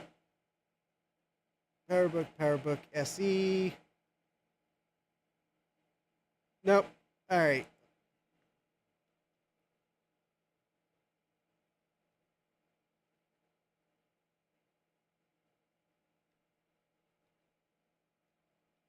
Let's see. So recap a Mac. Let's see. Resources. Let's see. 2CI.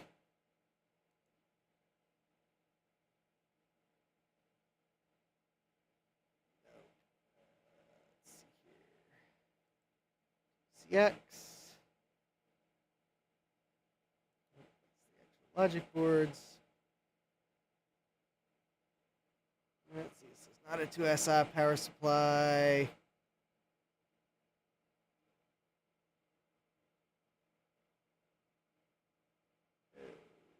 Okay, nope. All right. I might have to actually rewind my own live stream to, or try to get some of this glue off the board. One or the two.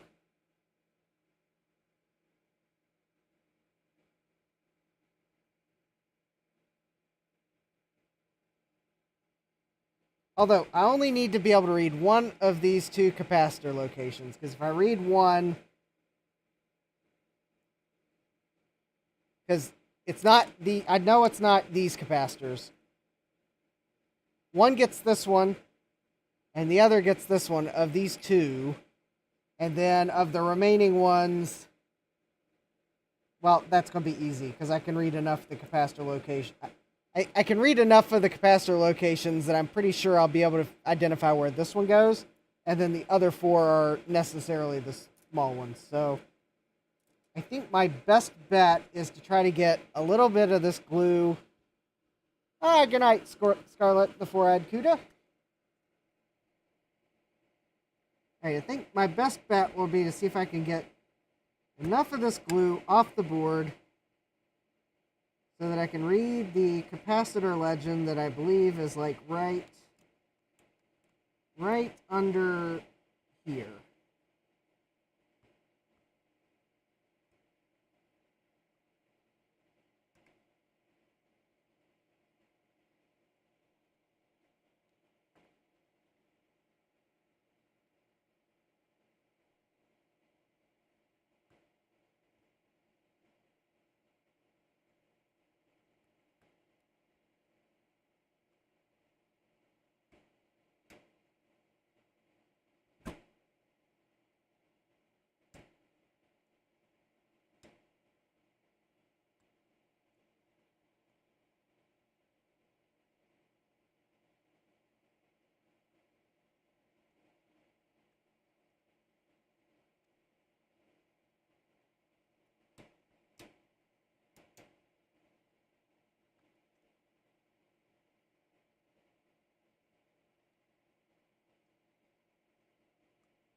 someone is... Nope. Alright.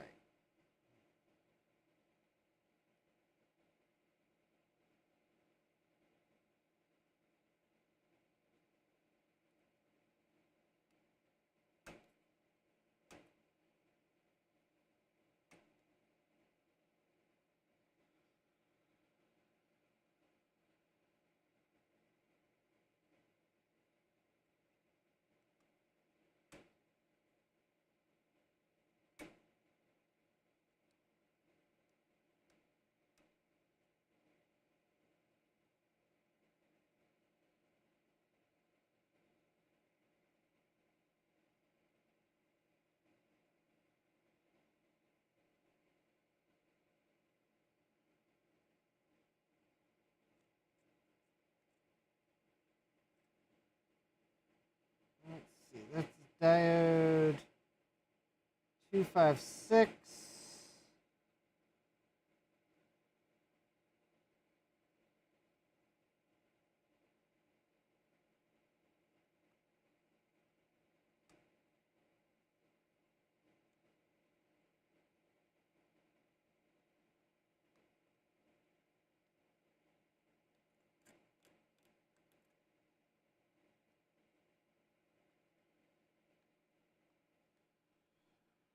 Alright.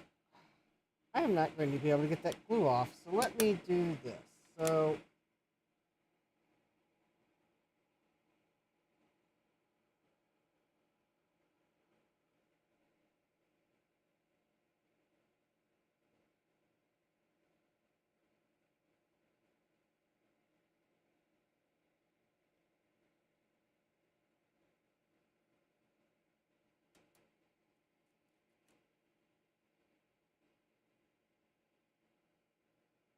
Ah, okay.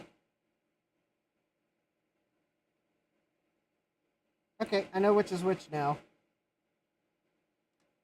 So this one's the 25 volt one. It has to be. Because actually I just realized there's enough glue here, or there was a clue. So if you'll remember, there were two caps together, and I pulled the label off of one of them.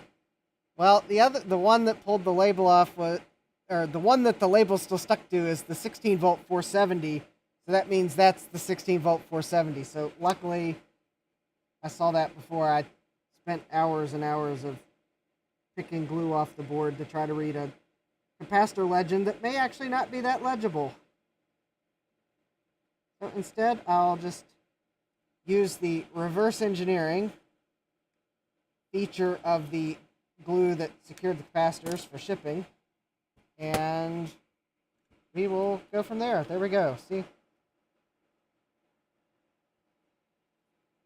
So the moral of the story is, check for recapping guide first, and if there's not one, take a before photo so that maybe when you have some time left after all the other high priority items on your to-do list, you can get to that high priority to-do item.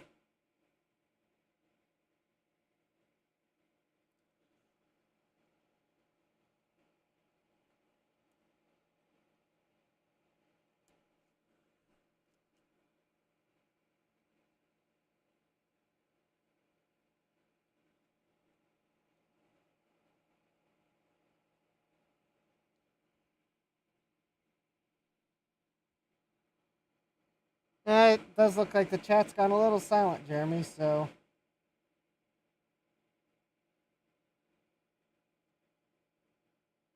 It does that around quarter till 11 for some reason.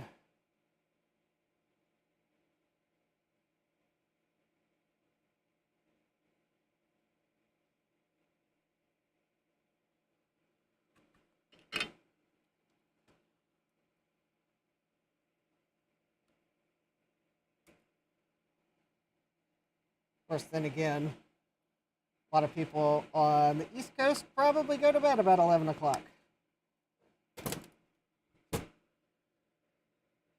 All right. Let me get this capacitor on this board here, which is going to be a 10 microfarad 50 volt. So it's actually going to be one of these. dealy doos.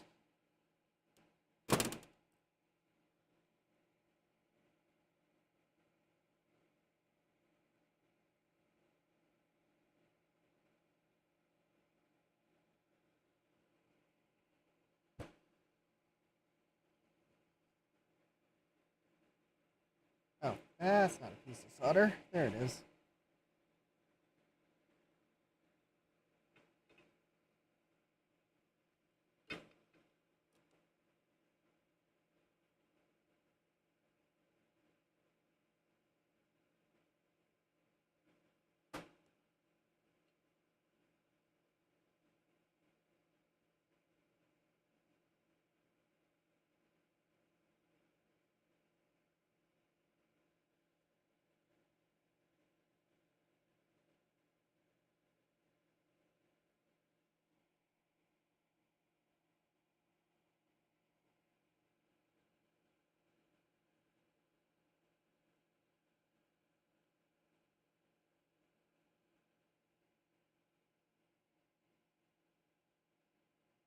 All right.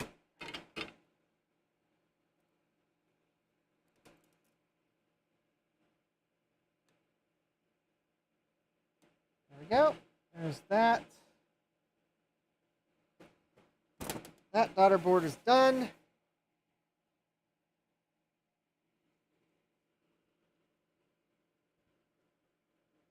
All right, so let me see. The 2.2 microfarad 50 volt, which is the one that is different from these other three. That one goes at C505.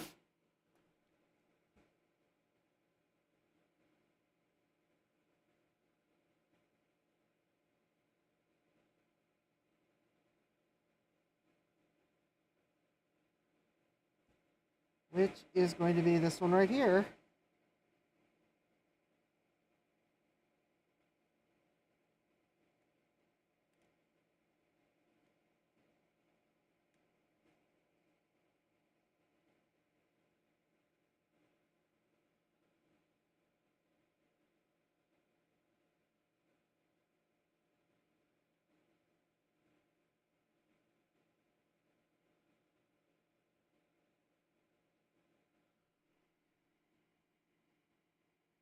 Yep, okay. So it's got to be that one there.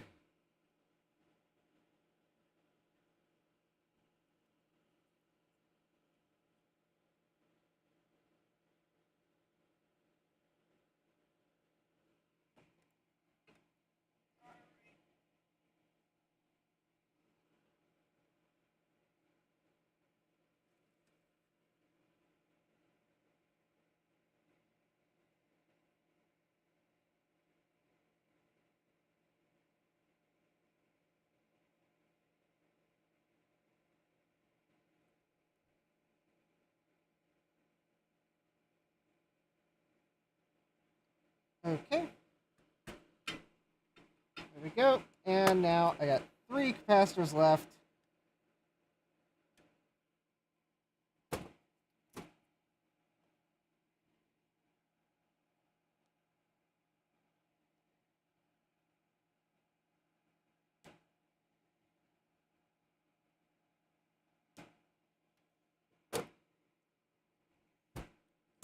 And let's see here. We got one here.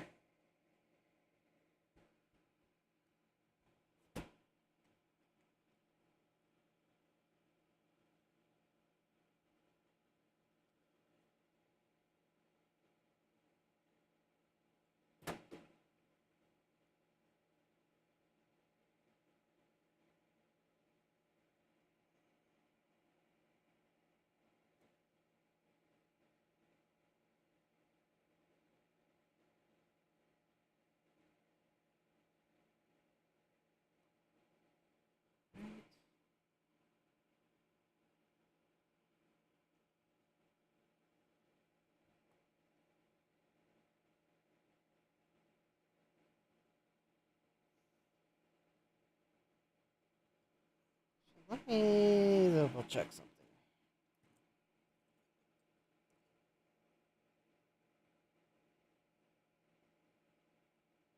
the one pin on this capacitor in, and then I realized that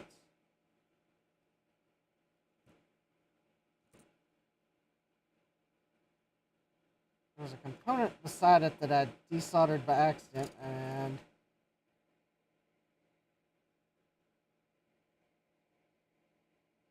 okay, yes, those were okay. Just wanted to double check that those were actually connected together on the board, and that I didn't just like apply some huge solder blob to connect them by accident. But indeed, they are actually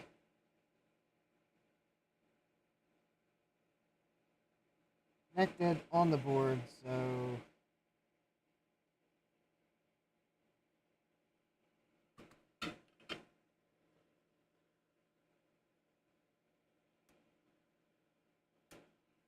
no harm if the solder blob connects them more together because they're connected together anyways. Alright, very good. And then the last two are going to be this one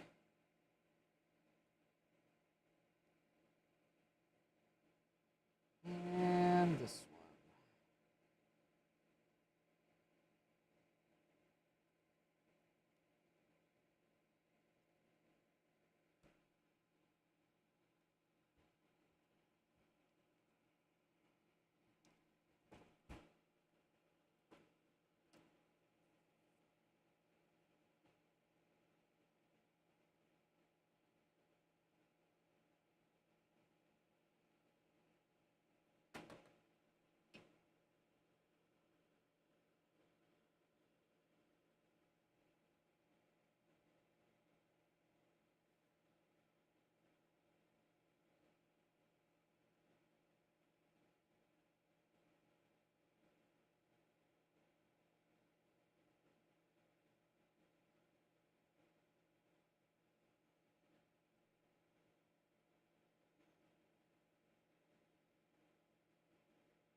Alright.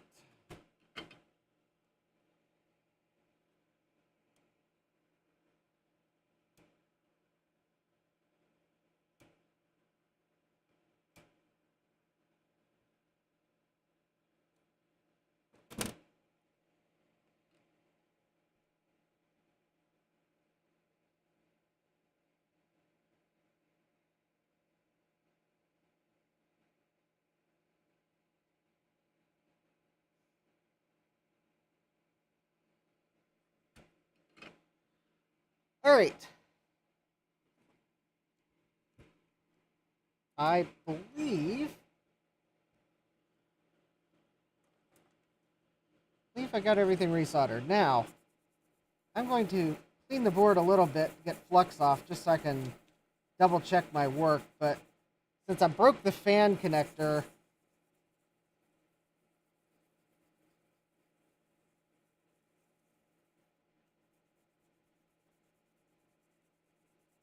and because I'd like to get the CD-ROM drive at least starting to recap that tonight, I'm going to hold testing the power supply for later. And I'm going to actually put it through the ultrasonic cleaner since there were leaking caps. And resoldering caps, I was actually getting the smell of fish from the underside of the board, so I'm going to give it a more thorough clean. But this is just so I can actually check to make sure that there's no, like, desoldered solder joints hiding under a blob of flux, because can't say I haven't done that before, because I have. And in fact, I think it was actually one of these power supplies that I missed resoldering a component on.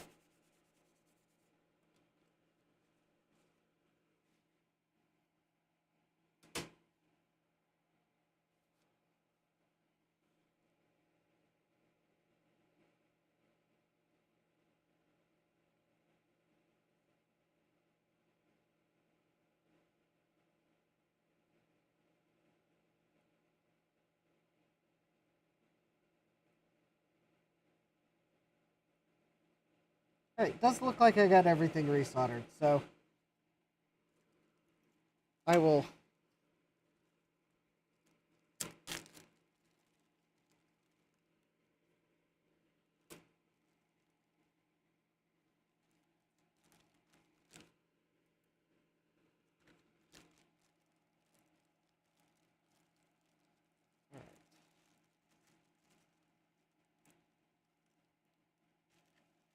okay, so I will ultrasonically. Oh, OBS disconnected and reconnected. Add Comcast. No cookie for you.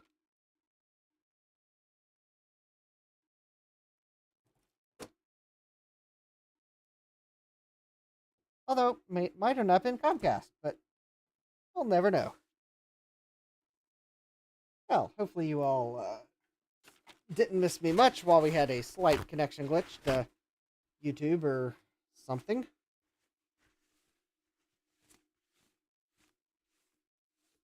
Alright. Let's get this Apple CD300 out of the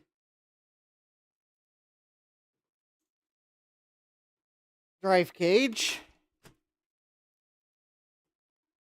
And we'll get it on its way to recapping. I think to get it out, all I need to do is disconnect the obnoxious audio cable, which actually, the one thing that there isn't is there's not a place on the Quadra 700 board to connect the audio connector, so, well,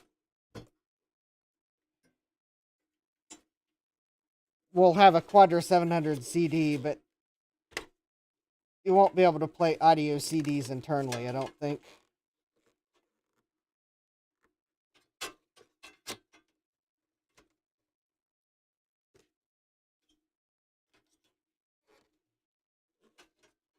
Alright.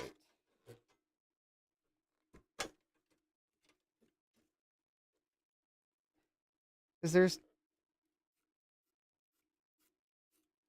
Alright, good night, Francois.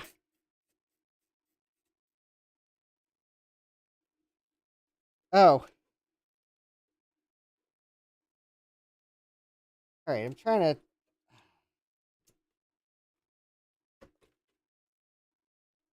Alright.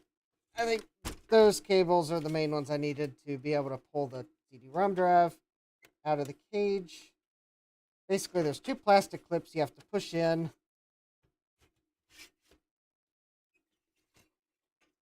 And then the drive pulls out. Reveal a Sony CDU 561-25, better known as the Apple CD300. So this would be the internal one.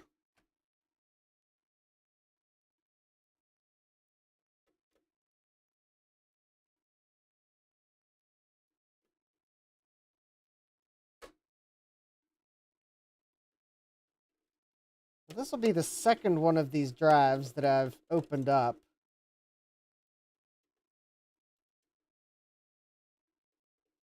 And I'm fairly sure that I'm going to see evidence of leaky surface mount capacitors because Sony did not use a long-lasting capacitor in these drives.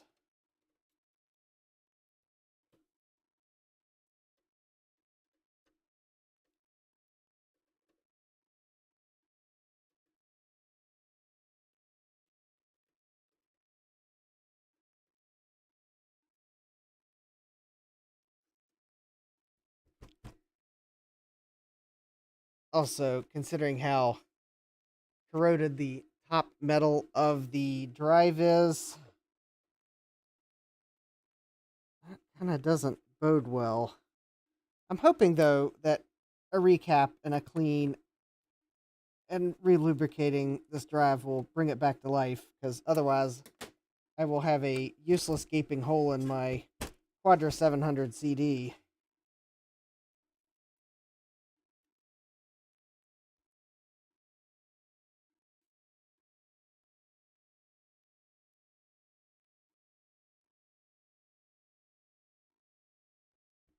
Also, interestingly enough, it looks like there was a sticker over this at some point in the past, but that sticker has come off.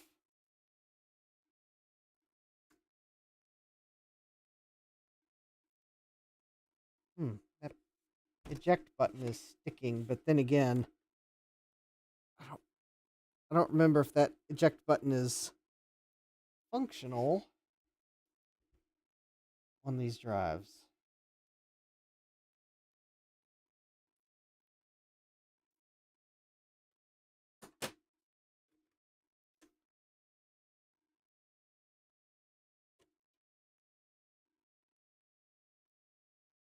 Okay, so I got the front faceplate off. That came off fairly easily.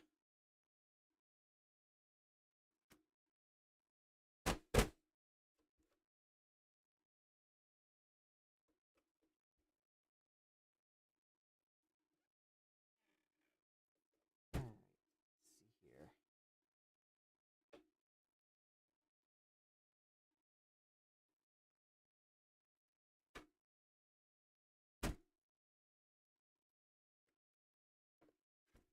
Maybe these two screws do have to come out to get that side shield off.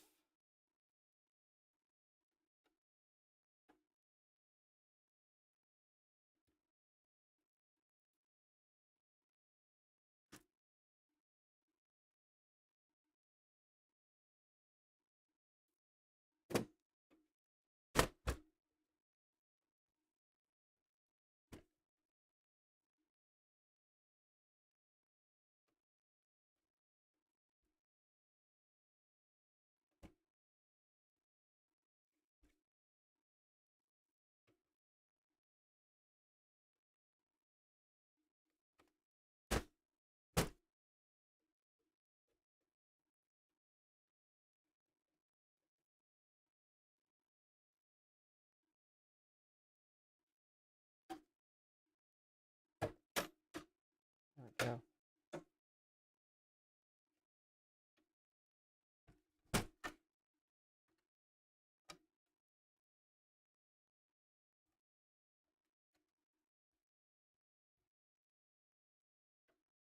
All right.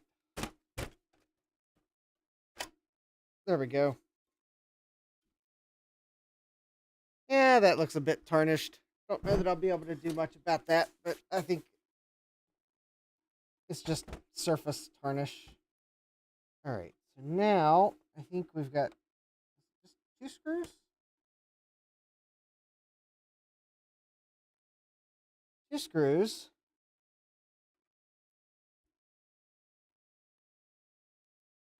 Wait a minute. Is this drive missing a board?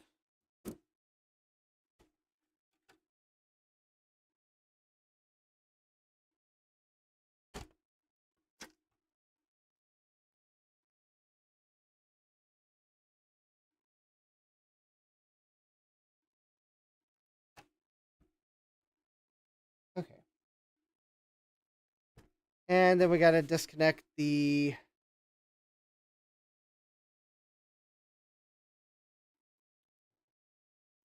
ribbon cables here. I'll use the twin spudger to see if I can't lift the locking tabs up. There's one.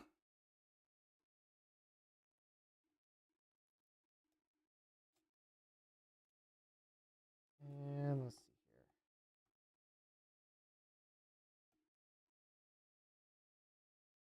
here. Two. Three. Oh, wait a minute.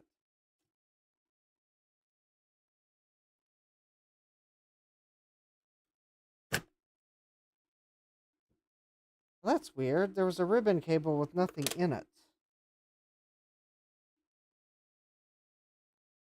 There's the CD mechanism for the whole world to see.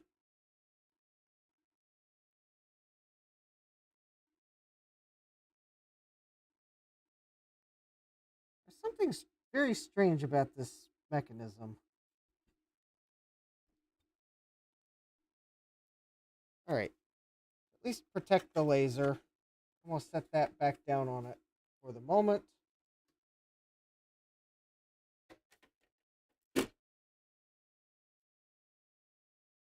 Hi, Joe. Welcome. There's something very strange about this CD drive.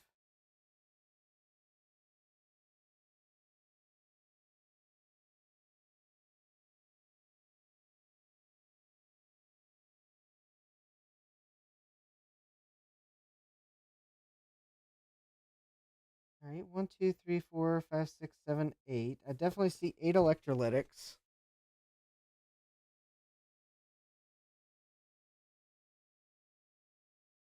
They don't appear to be as badly leaking as the last one of these that I opened, but there seems to be. All right, 1, 2, 3, 4, 5, 6, 7, 8, 9, 10.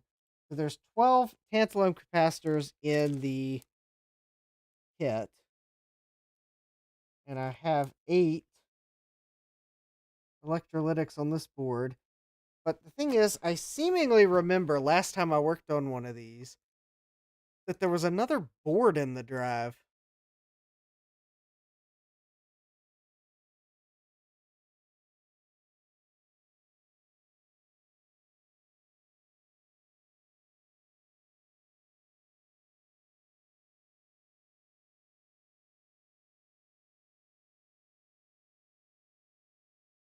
All right, let me look up the data I have on the peripherals and add-ons.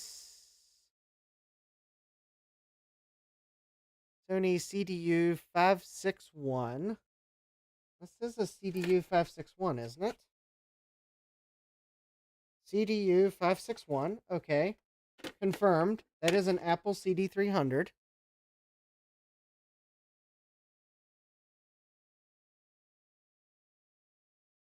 Sony PCB revision. All right. 1644 812 13. Oh, revision 12. All right, let me look at the wiki page.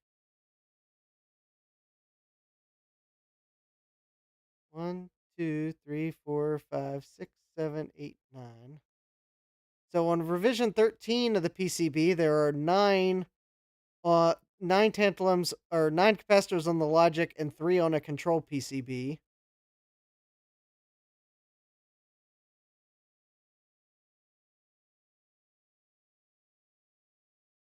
All right, let me take a quick survey and see if this lines up with revision 13. So we have C210, 211, 212, 213.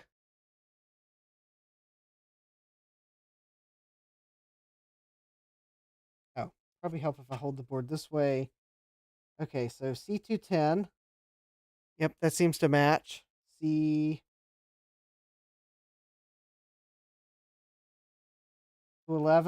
and 212. Okay, I think those match. 213.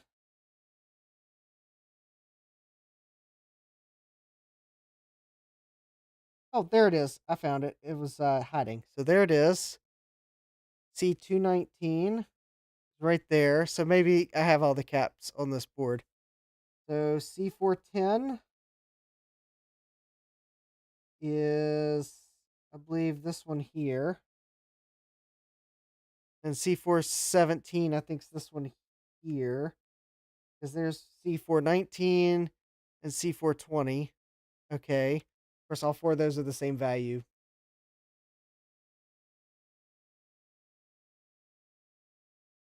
But the part that I seem to be missing is the control board.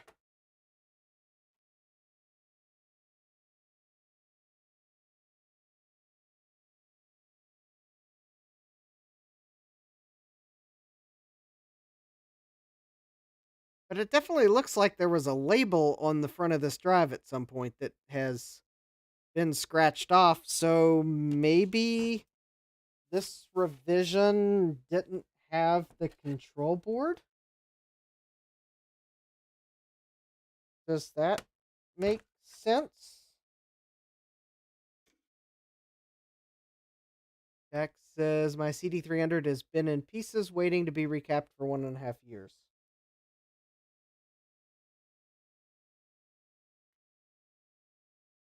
Oh, this one hasn't been waiting. Well, this one's only been in my basement for like a month and a half, maybe.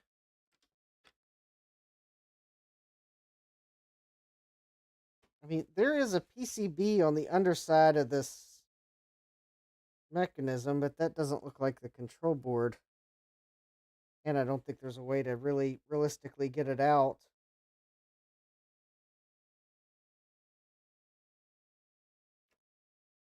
All right. I think the control board would normally go there and is or no. It goes I think it attaches to this piece.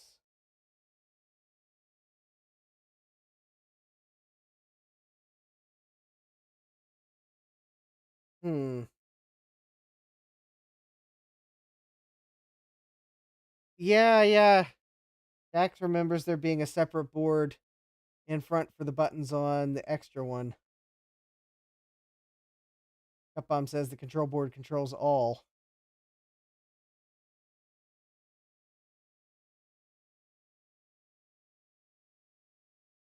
Huh. It's almost like I need to like even make sure.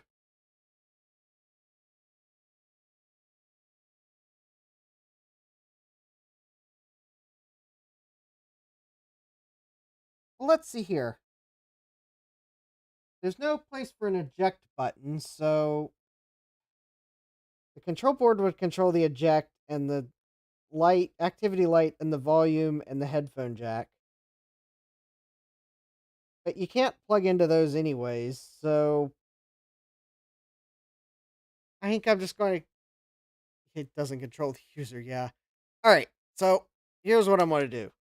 I'm just going to go ahead and recap the one board that I do have in this unit.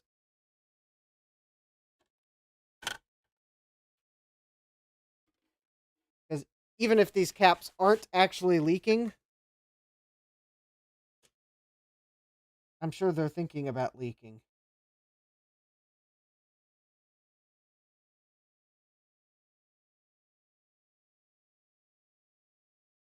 Now, normally I would do the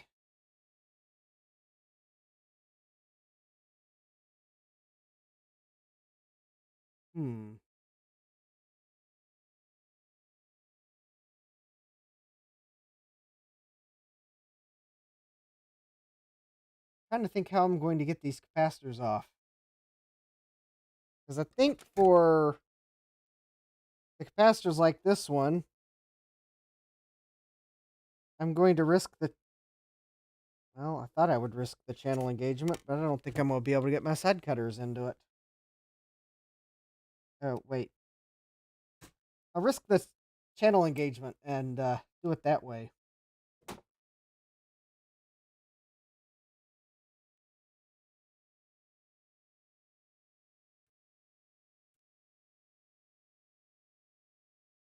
Because the thing is, there's a lot of plastic that I don't want to melt with hot air if I can avoid it. Oh yeah, that definitely leaked. Kind of hard to tell it without removing it, but yeah. So what do I do to remove them this way? I push down and cut the top off, and then that lets me then pry the rest of the parts off the PCB.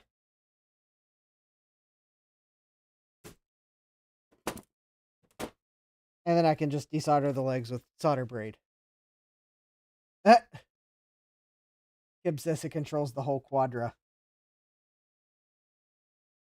Well, I mean, it's possible that maybe without the control board on the CD-ROM drive, it's not going to let Nedry run his little program to steal the dinosaur embryos. because his Quadra 700 won't have the control board. Oh, darn.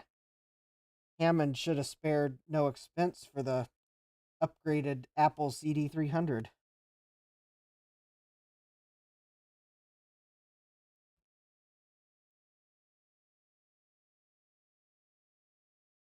Or in other words, Apple said to Nedry, you didn't say the magic word.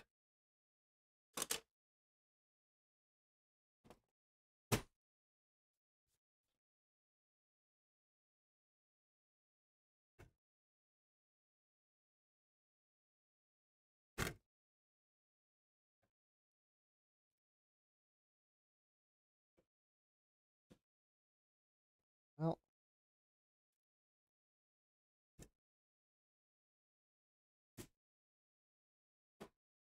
now these last two are going to be kind of fun because I can't get my side cutters into there.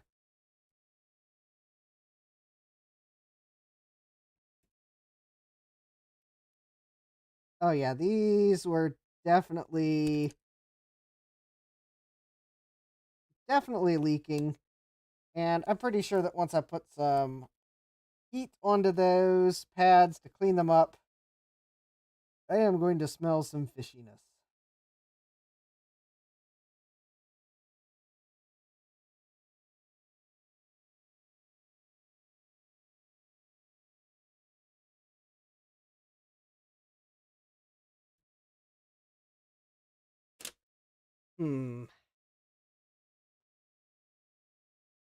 Well, actually,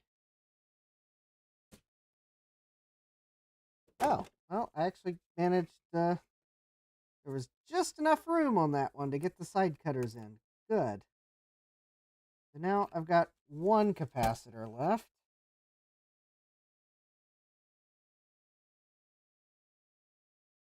Actually, I think there might be just enough room.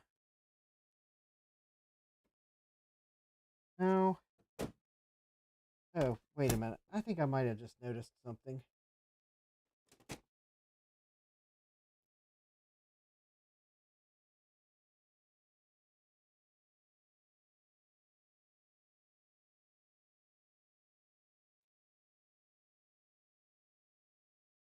Yeah, that capacitor actually.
All right, I'm beginning to think I need to install the OBS update that had nothing about audio in the release notes, because something tells me it's nothing to do with my webcam. The webcam that I replaced after thinking that the old one was, Hiccup Bump says, wild tonight. Well, hopefully the audio didn't cut out too soon, and so that everyone missed my jab at a certain high subscriber count YouTuber that,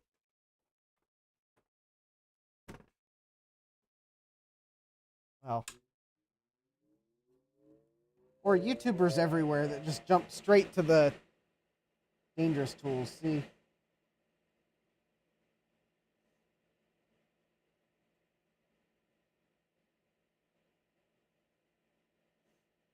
Oh, yeah.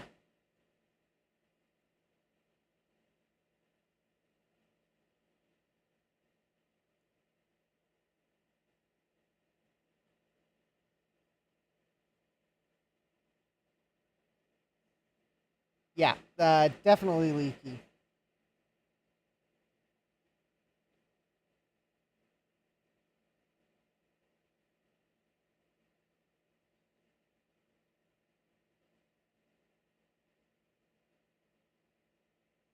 In fact, actually, I'm probably going to have to...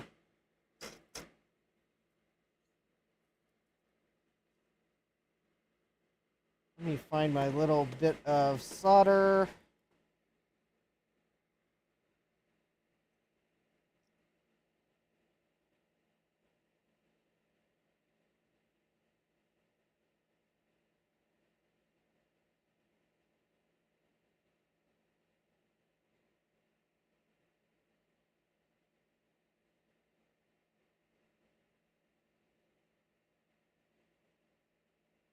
I'm going to try to add a little bit of solder to these pads. Kib says use XLR. Gutbomb says try streaming with no USB.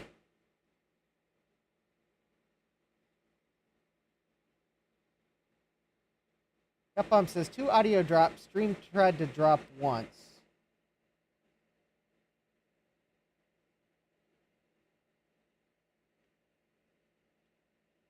Alright, I have my theories. Maybe it's USB related, and I just need to try to find some time to finally swap over to my new streaming computer. Just kind of as busy as I've been, I haven't swapped. Because maybe it's a problem with the USB on this computer. Well, the problem is, I can't find a microphone. Even if I use XLR, it eventually has to go back to USB. Because it's either that or I gotta buy like a expensive sound card that's got XLR inputs on it, like a PCI Express sound card. But I don't have enough PCI Express slots even in the new computer to give one to a PCI Express audio card.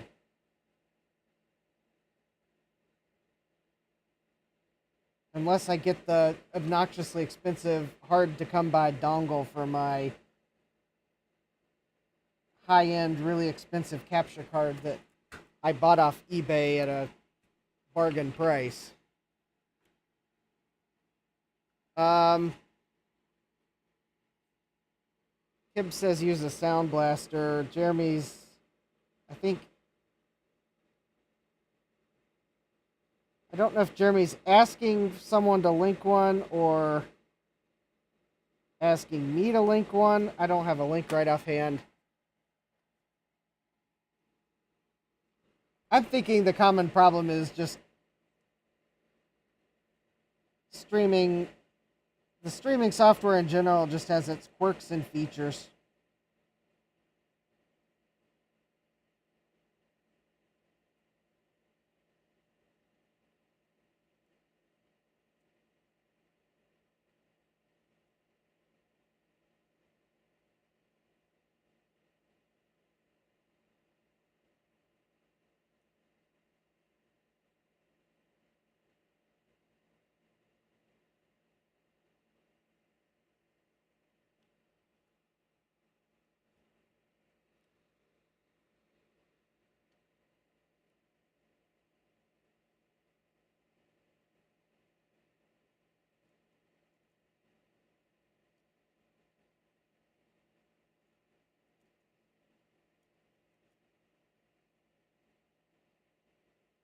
I mean, I have been thinking of signing up for one of those services that will stream for that, like, you stream to their service and then they'll stream to YouTube.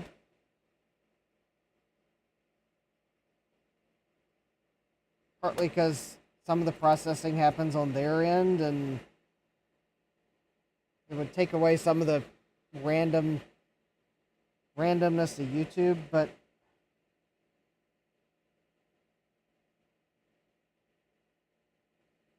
a lot of them want an awful lot of money a month for the privilege, and the cheap alternative that has been used by some people, and maybe this is just because I'm a test engineer, but still seems like they got some bugs to work out.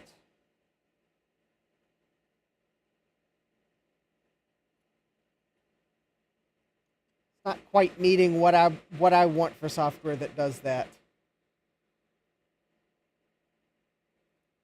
I don't know. I might see if I can find a sound card that has XLR input on it directly. It's worth a look.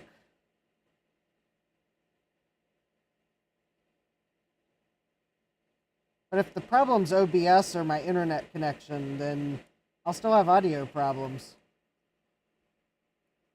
So ideally, I don't spend like a ton of money to prove the idea that it's a USB sound device that's the problem.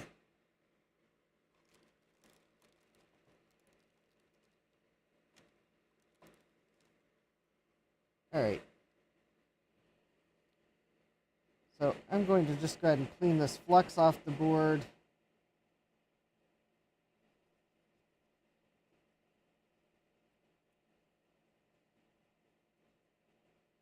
Everything, because I just want to see how bad of a shape the PCB is in.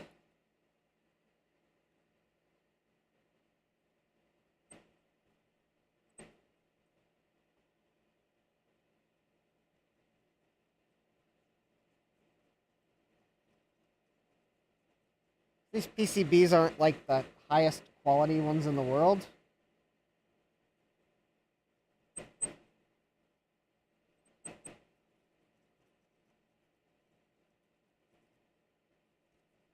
I know, Sony cheap out in a CD-ROM product?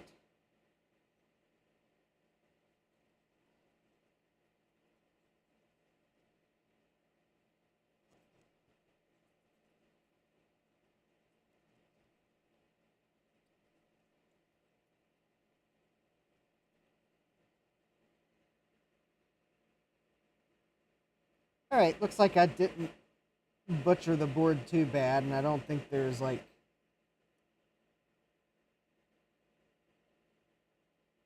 Alright, don't think there's too much damage there.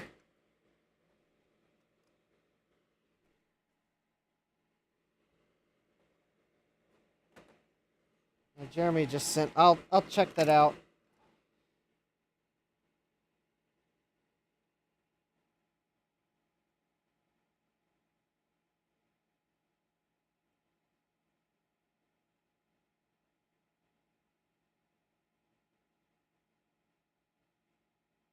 That is a really interesting looking board, Jeremy.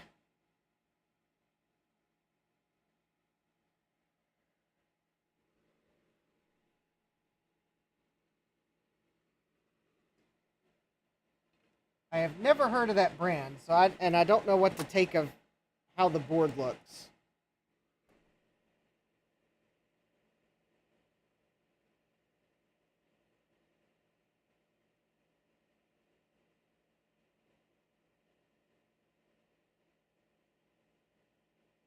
As in, I got simultaneous vibes of it's a higher end board that uses a black bracket to make it look fancy, and that's actually a low end board, and that's actually a plastic bracket.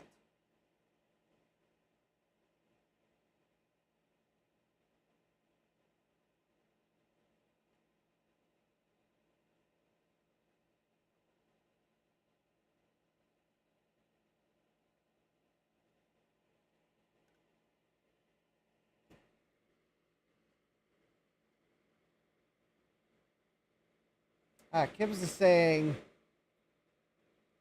see what happens when the audio error occurs. See if device manager loses the USB audio device. That's a good thought.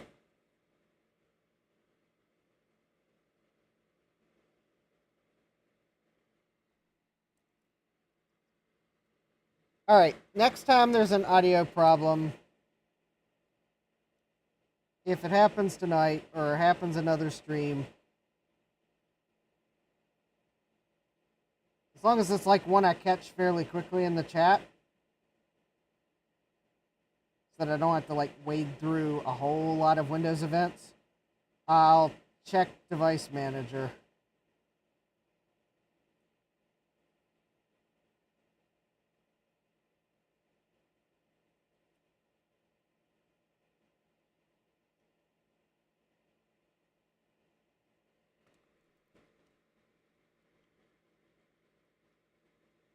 Jeremy says, that card certainly puts Vintage Max to shame with all of those capacitors. Yeah.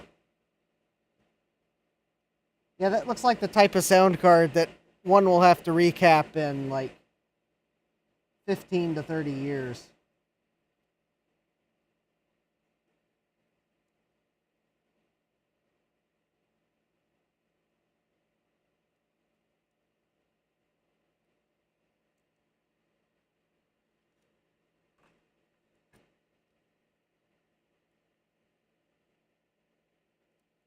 When everyone's tired of their USB, like,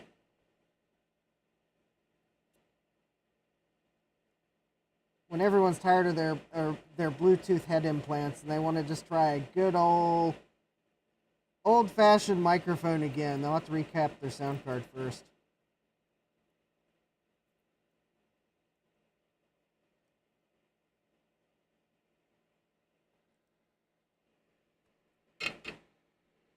Kim says, imagine when it starts to leak. Yeah.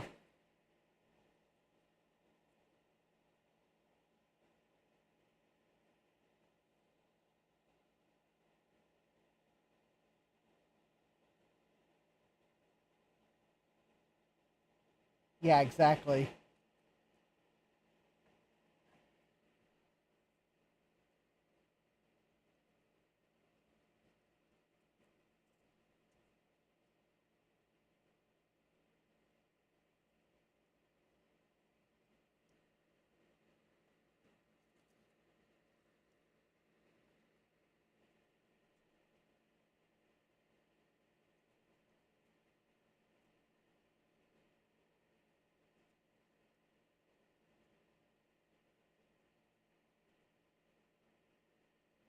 All right, well, looks like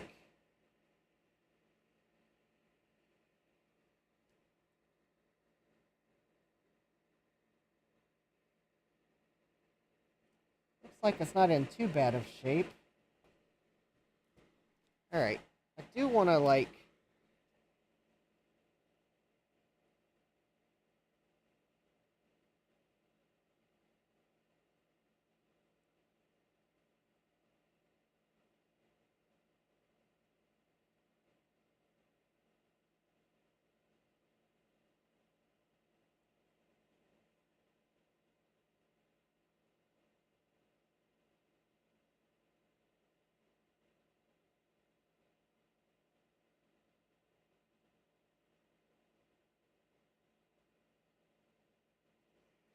All right. Oh, Jeremy just sent me a regret. Jeremy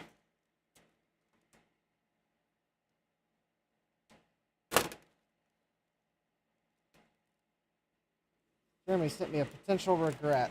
Well, I'll probably regret looking at it.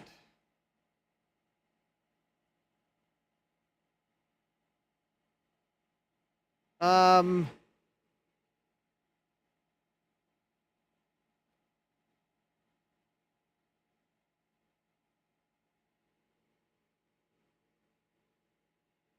Well, the good news is it at least comes with the XLR cables. Driver availability might be another question. Some of those high-end cards, drivers can be a pain to get. All right.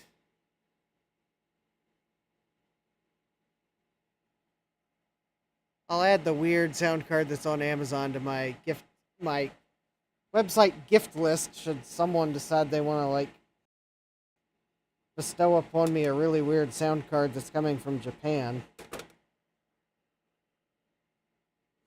Unless I beat them to it first because I'm feeling extra sound card snobby.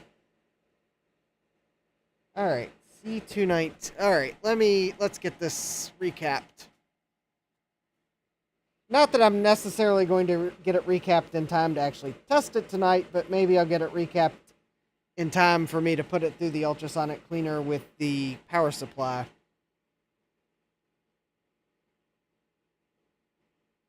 Kib says Digigram. Yeah, that did kind of Digigram. That seems like an odd brand name. I mean, it could be high end. Could be just made to sound high end. Oh, would a company do that?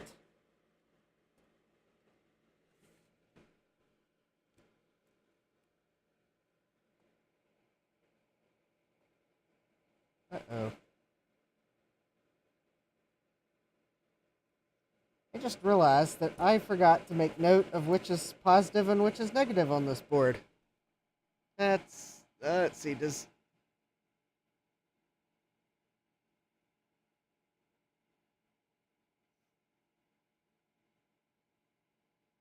Okay, I definitely am going to have to go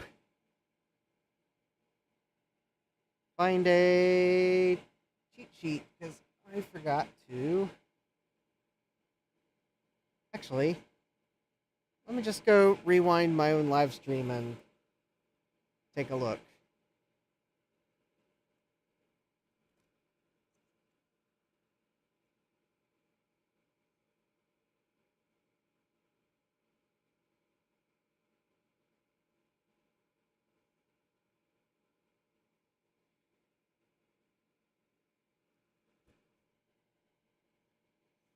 Alright, my videos... Live... Go to the control room...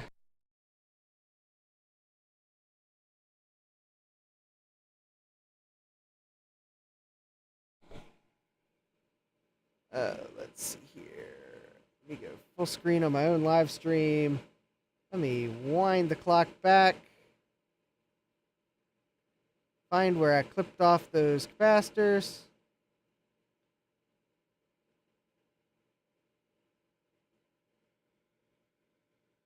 And I can see that the negative... Okay, the negative is the square side of the silkscreen legend. Yep, definitely. Negative is the square side. All right. We are good. I have... Yes, I can now see that the which is negative and which is positive. So C210 is a 10 microfarad, 16 volt. There are two of those, so I think those are going to be the little itty bitty,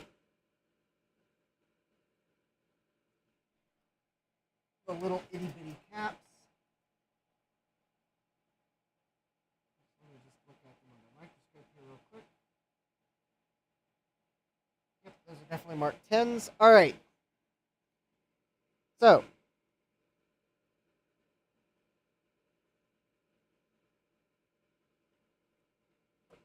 for the original caps, the stripe was on the square end, but they were electrolytic, and the stripe is on the negative side of electrolytics.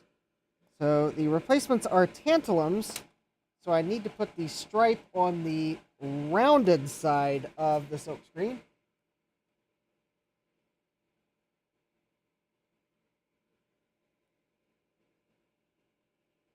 And as soon as I find my tweezers that I hid in plain sight,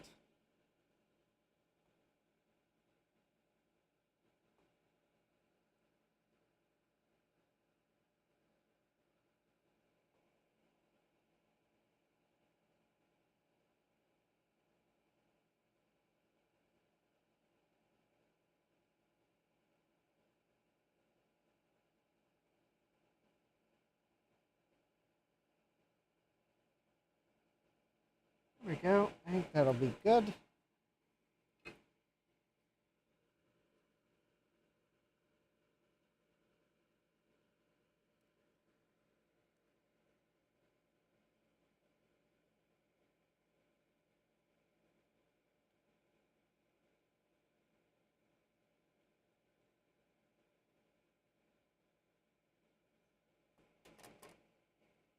go.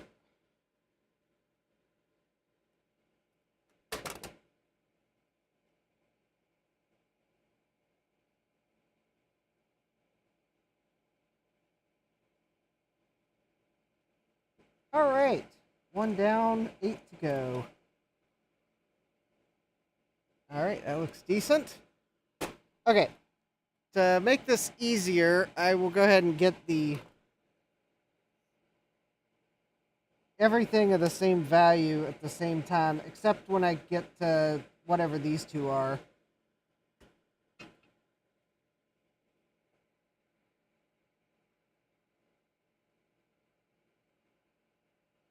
This other small one goes here.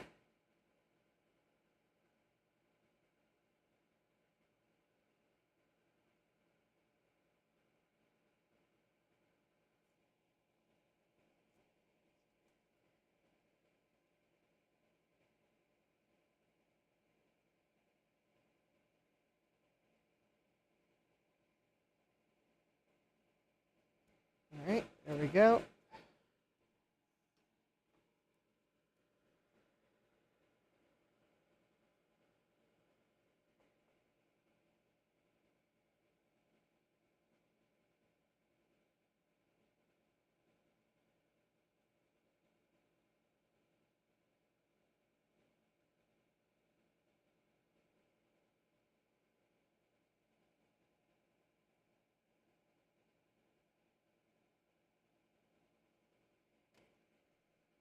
All right, there we go. Excellent.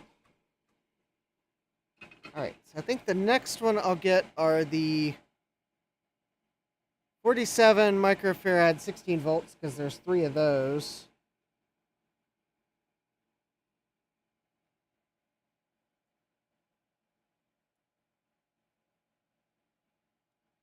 And that means, I think C417, nope.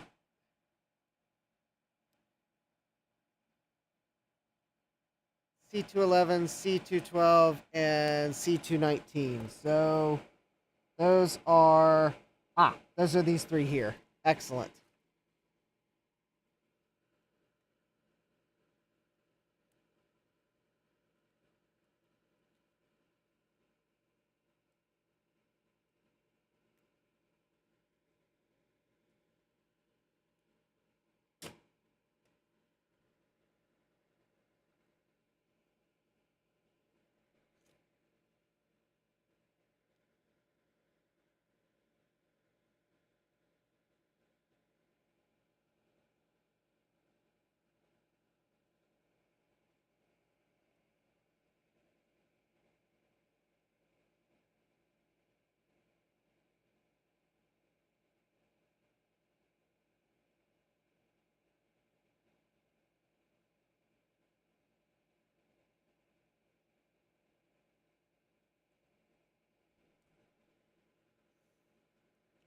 All right.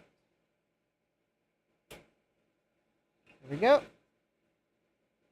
Oh, hey, Thomas. Well, I'm recapping the CD-ROM drive that will go in the Quadra 700 right now.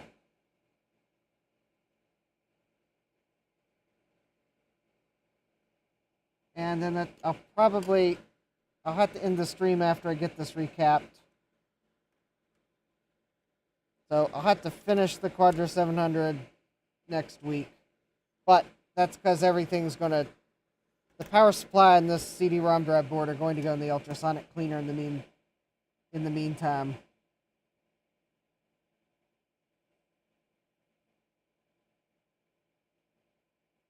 And I gotta, oh, that was completely off camera.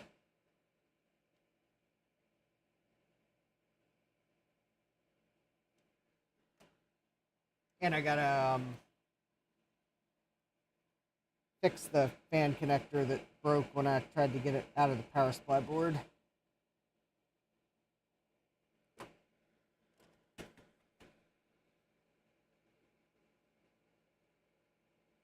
Actually, I think I got a spare fan. I'm probably just going to replace the fan in the power supply. because the lead on the original fan is really short, and that would make it really hard to crimp a new. Yeah, time flies quick, that is for sure. Yeah, I'll probably will just put a Noctua fan in the power supply, because I think trying to fix the connector on the original fan, the connector is too short. There's not enough extra cable for me to be able to fix it. So this power supply probably will get a Noctua upgrade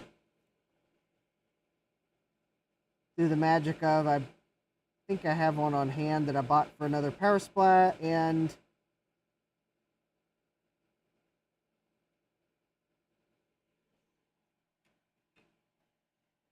oh, actually, I think I got one in a power supply I tried to repair, so I'll probably pull the Noctua fan out of it because it's had very little hours, and it'll have enough slack cable that I can actually crimp the correct connector onto it. And I'll leave a little extra cable so I can still, should I ever need to repurpose it, realize it doesn't cool well enough to put a Noctua, then at least there's enough cable still left on the Noctua, I could put another connector back on it.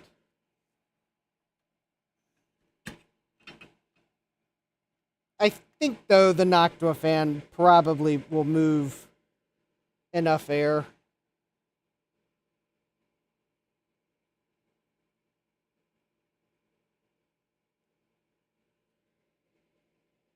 If I can, I'll look up the data sheet for the original fan. But some of the original fans have larger spindle motors. So there's a chance that a modern fan might be able to move more air because the, I guess, spindle motors got smaller. Or maybe they at least got better at making more area on the fan so that air can move.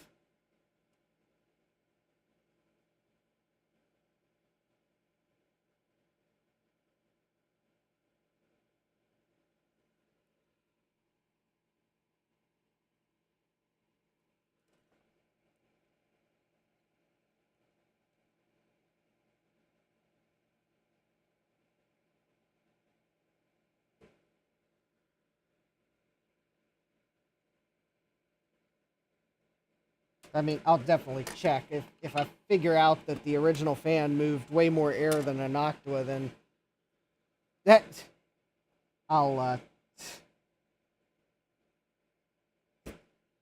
Kim says, I have a 240 volt AC fan. It blows. Yeah, I bet it does move plenty of air.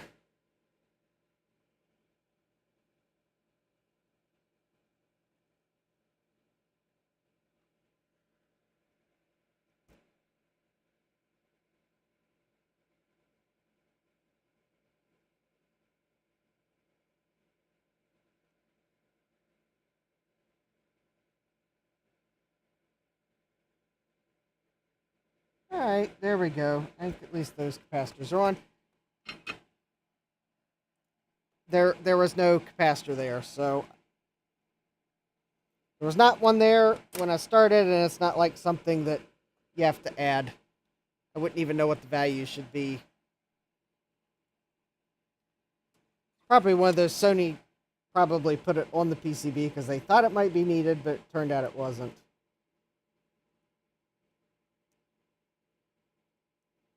Alright, these last four are the same value.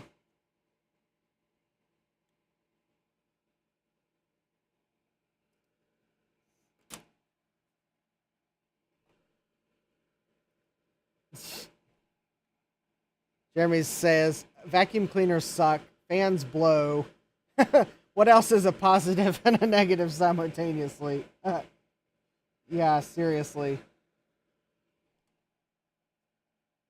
Of course, I could say the old Apple Mac users joke of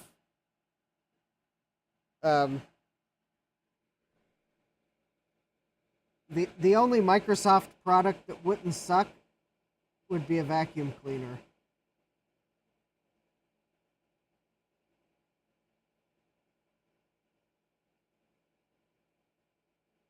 course, I'm sure Windows users got Mac users right back at that for something.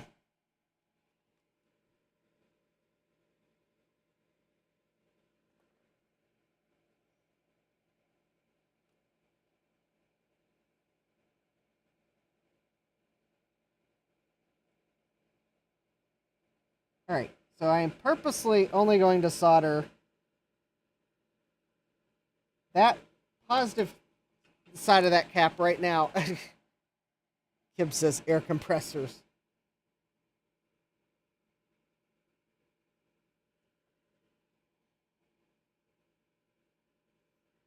Of course, I also remember there was an old joke that went around. I'll have to see if I can find it. The what if OS vendors made cars? I'll have to go back and find that one and see how close they might have gotten to if Apple made cars.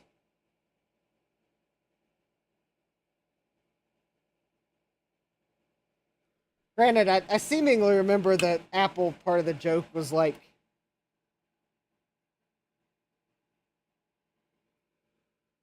seemingly that like might have been the one where you got no choices and or I don't remember. It's like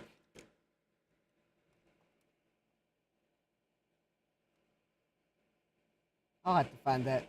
I'm sure it's out on the internet somewhere.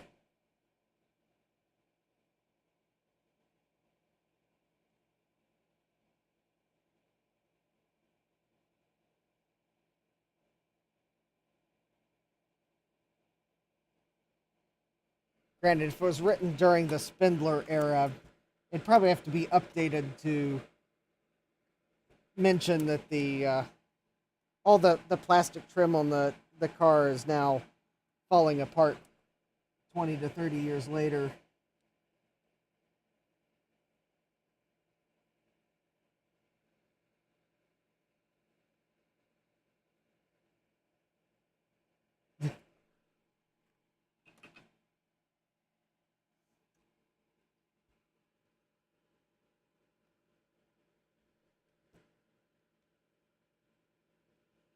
There we go. I think I might have successfully installed those two capacitors that don't have much room around them.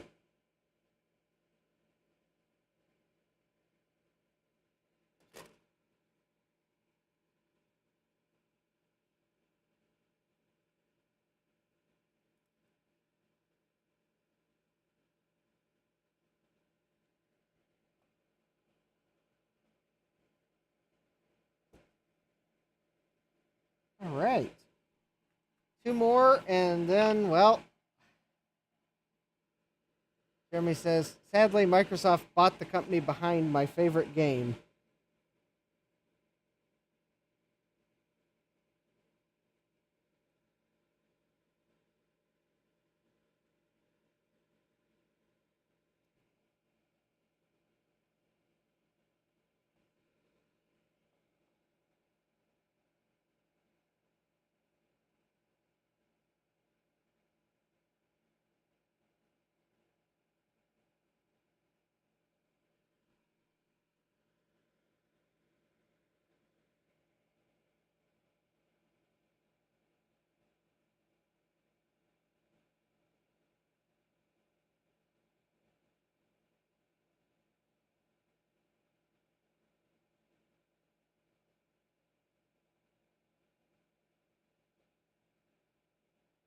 There we go.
There we go. And it's recapped. And I thought that's which company you were talking about, Jeremy.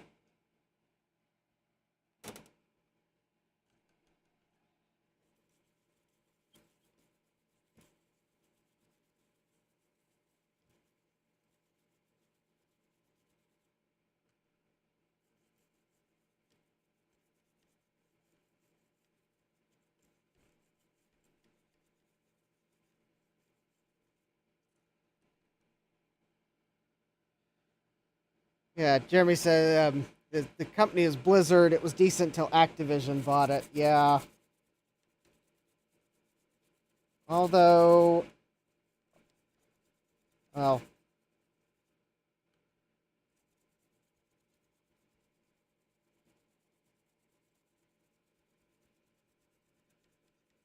I do know there was some bad press about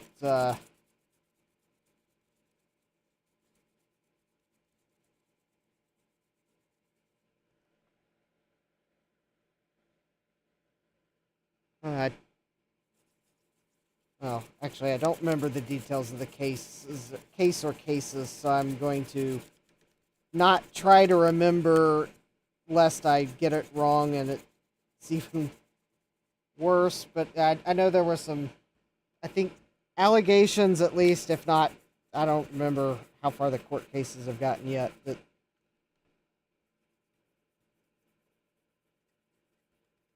we're not a particularly good light for Blizzard, but I don't know what era of the Blizzard it happened during, so...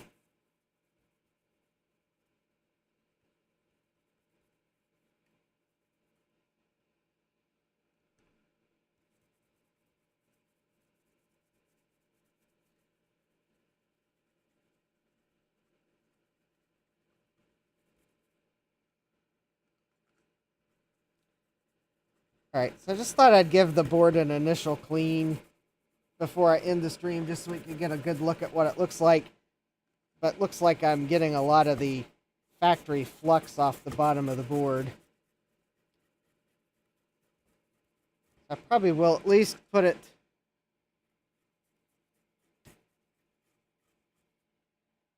Ah, yeah.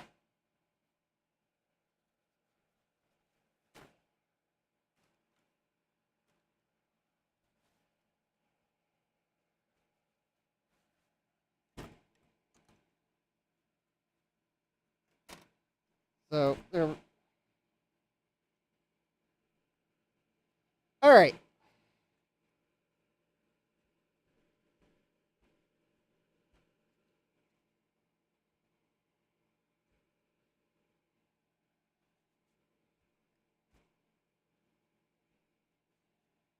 Yeah, I'm definitely going to put this through the ultrasonic cleaner, if only to kind of get the factory flux cleaned off the bottom, because actually I don't think my scrub was quite vigorous enough. The factory flux is just kind of gross on the bottom, and to kind of get any remainder of electrolyte off the top of the board. I mean, I think I got it pretty good.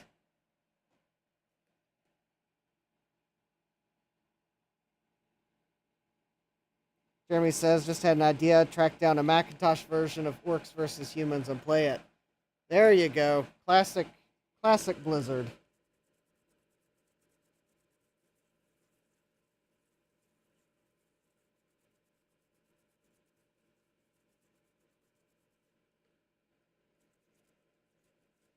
Yeah, I think that, again, I may be misremembering parts about what I heard about Blizzard, because it was a little while ago, and honestly, there were some, for some reasons I was kind of,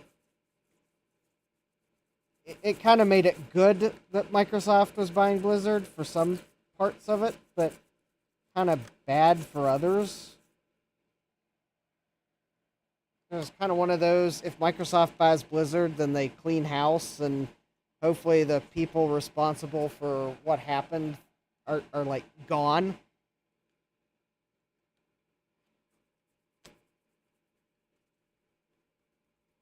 But then, of course, there's also the the people that work at Blizzard that had absolutely nothing to do with that potentially risk getting downsized when Microsoft gets the opinion that, oh, wait, we got too many people working here in this game division, so yeah, kind of got to cut our costs. And also the fact that Microsoft could make certain Blizzard titles like exclusive to Microsoft platforms. But yeah, I think the high level overview, if I'm remembering correctly, is that there were allegations that people were doing bad things to other people at Blizzard, and I'm being very vague because it's kind of one of those I don't want to misquote what was happening, and like upper management was like turning the other way. So that I definitely cannot condone what they were doing. Definitely should have been something that should have not been turned a blind eye to, but I don't remember if the court cases are done or so.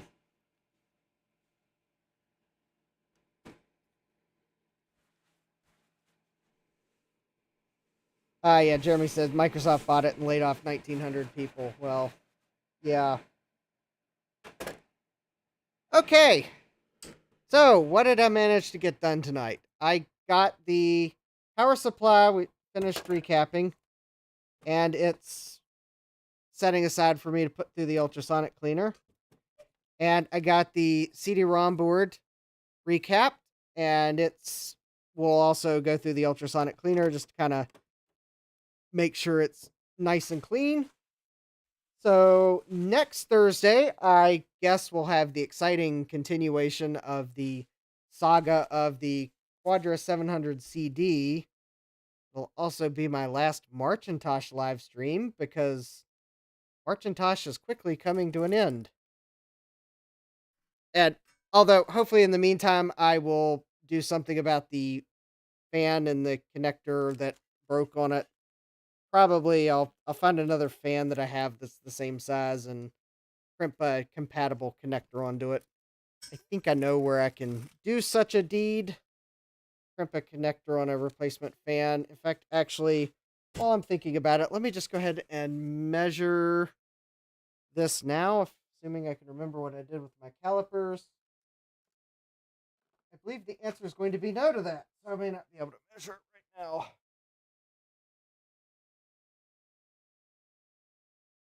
Anyway, so far on the Quinn set that RetroTech or Die sent me, I am impressed. For the price, it does seem like it is a decent alternative to iFixit, and I have to say I do like the small screwdriver handle in the Quinn set better than the iFixit one. It is shaped a little bit nicer. So Jeremy says, if anything, would extending the wires help? Well, those are some pretty short wires there, Jeremy. I could probably extend the wires and maybe still use that fan, but there's a lot of dirt in that fan. I've got some extra fans, so it's not like I have to order a fan or put a new fan in it. I've got fans on hand. I just gotta put a new connector in it. I'm already making a machine that didn't exist, so because I don't have a case for it otherwise, so I've already pulled the exception of I don't do mods because there's no practical way for me to get a Quadra 700 case. In fact, actually, yeah, I think the that fan is really dusty because I noticed there was dust flying around. Just for me picking it up and setting it down. Anyways,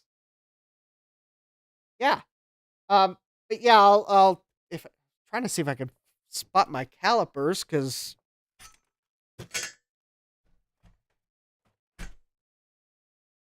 I was just going to double check I actually had the fan on hand. Recently purchased a connector kit off of Temu for super cheap. Ah, well, there is a list of websites that I intend that I'm not going to try for various reasons. Temu is on that list. Also, Alibaba or AliExpress is too. Just like sites that I don't have any desire to shop at and give my credit card number to.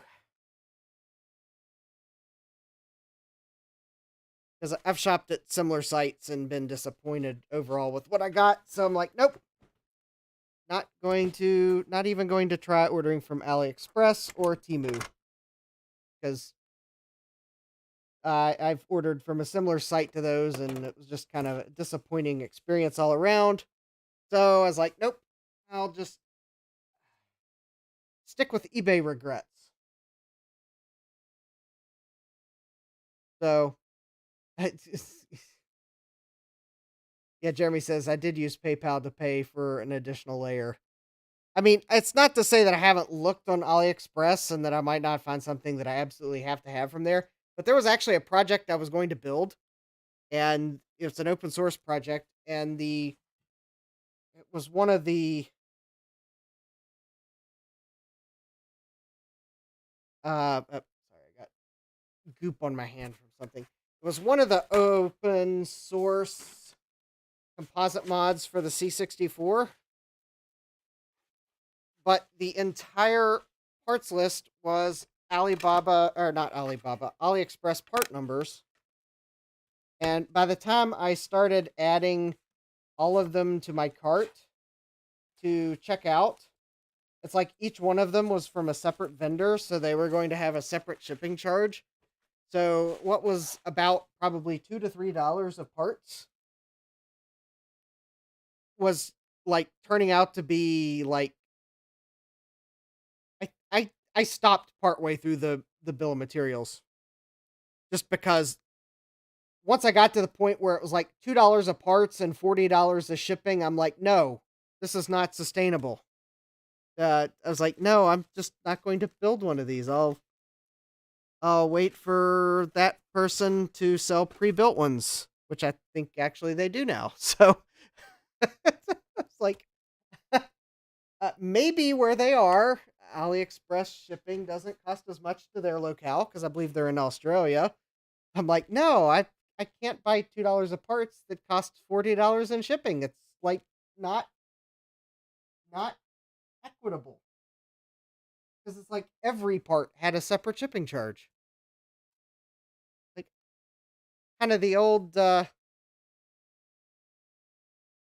scam on the television commercials, like get a second one free, just pay separate shipping and processing. Well, guess what? Your shipping and processing just paid for your second item plus shipping, and they're still making a profit.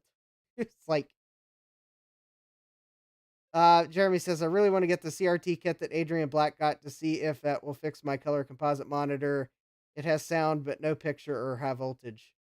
Well, hopefully, if you get that, maybe the shipping's a bit more equitable.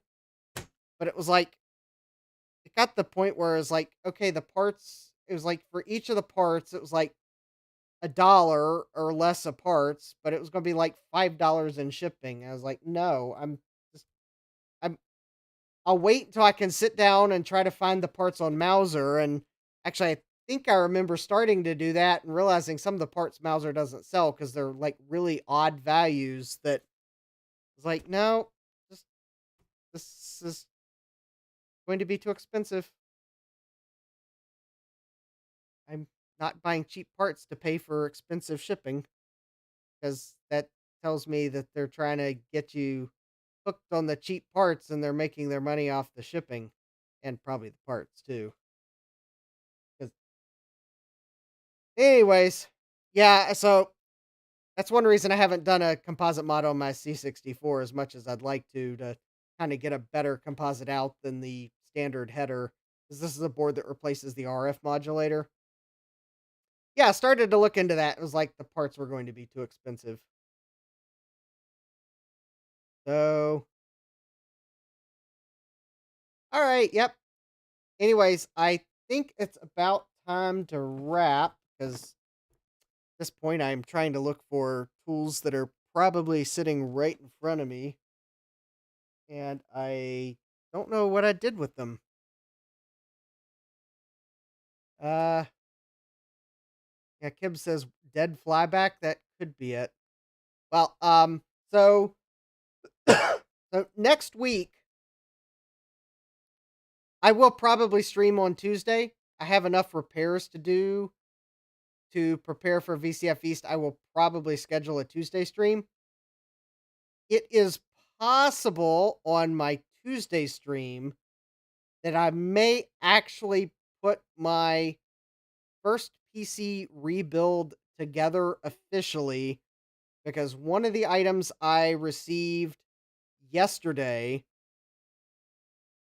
which I didn't bring downstairs, but I did unbox it because I wanted to make sure it wasn't damaged. We'll wait till Tuesday.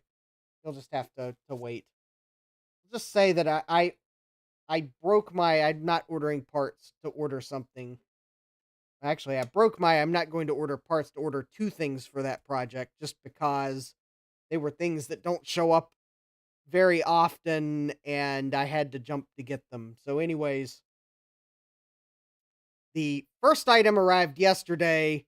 I have opened it, so I know it didn't get damaged, so it's not going to be a wheel of regrets.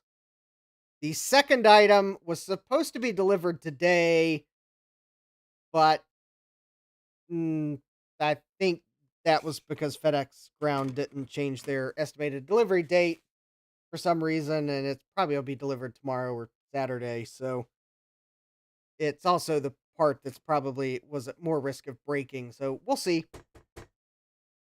But yeah, I think I've got that for Tuesday, and I don't think that'll take all of Tuesday night. So I'll probably have something else, because I got a couple things I need to try to repair to determine if I can take them to VCF East or if I need to bump them off the list.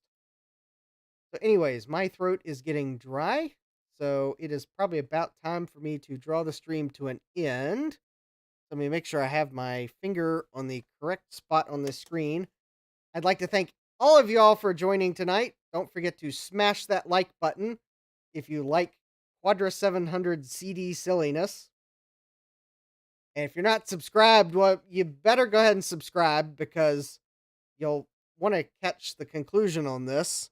I mean, after all, I ordered InGen asset tags for this computer. I know you're going to want to see what the final build turns out to. So don't forget to subscribe and turn on those notifications, because if you don't turn on notifications, then you're definitely not going to get notified when I go live next.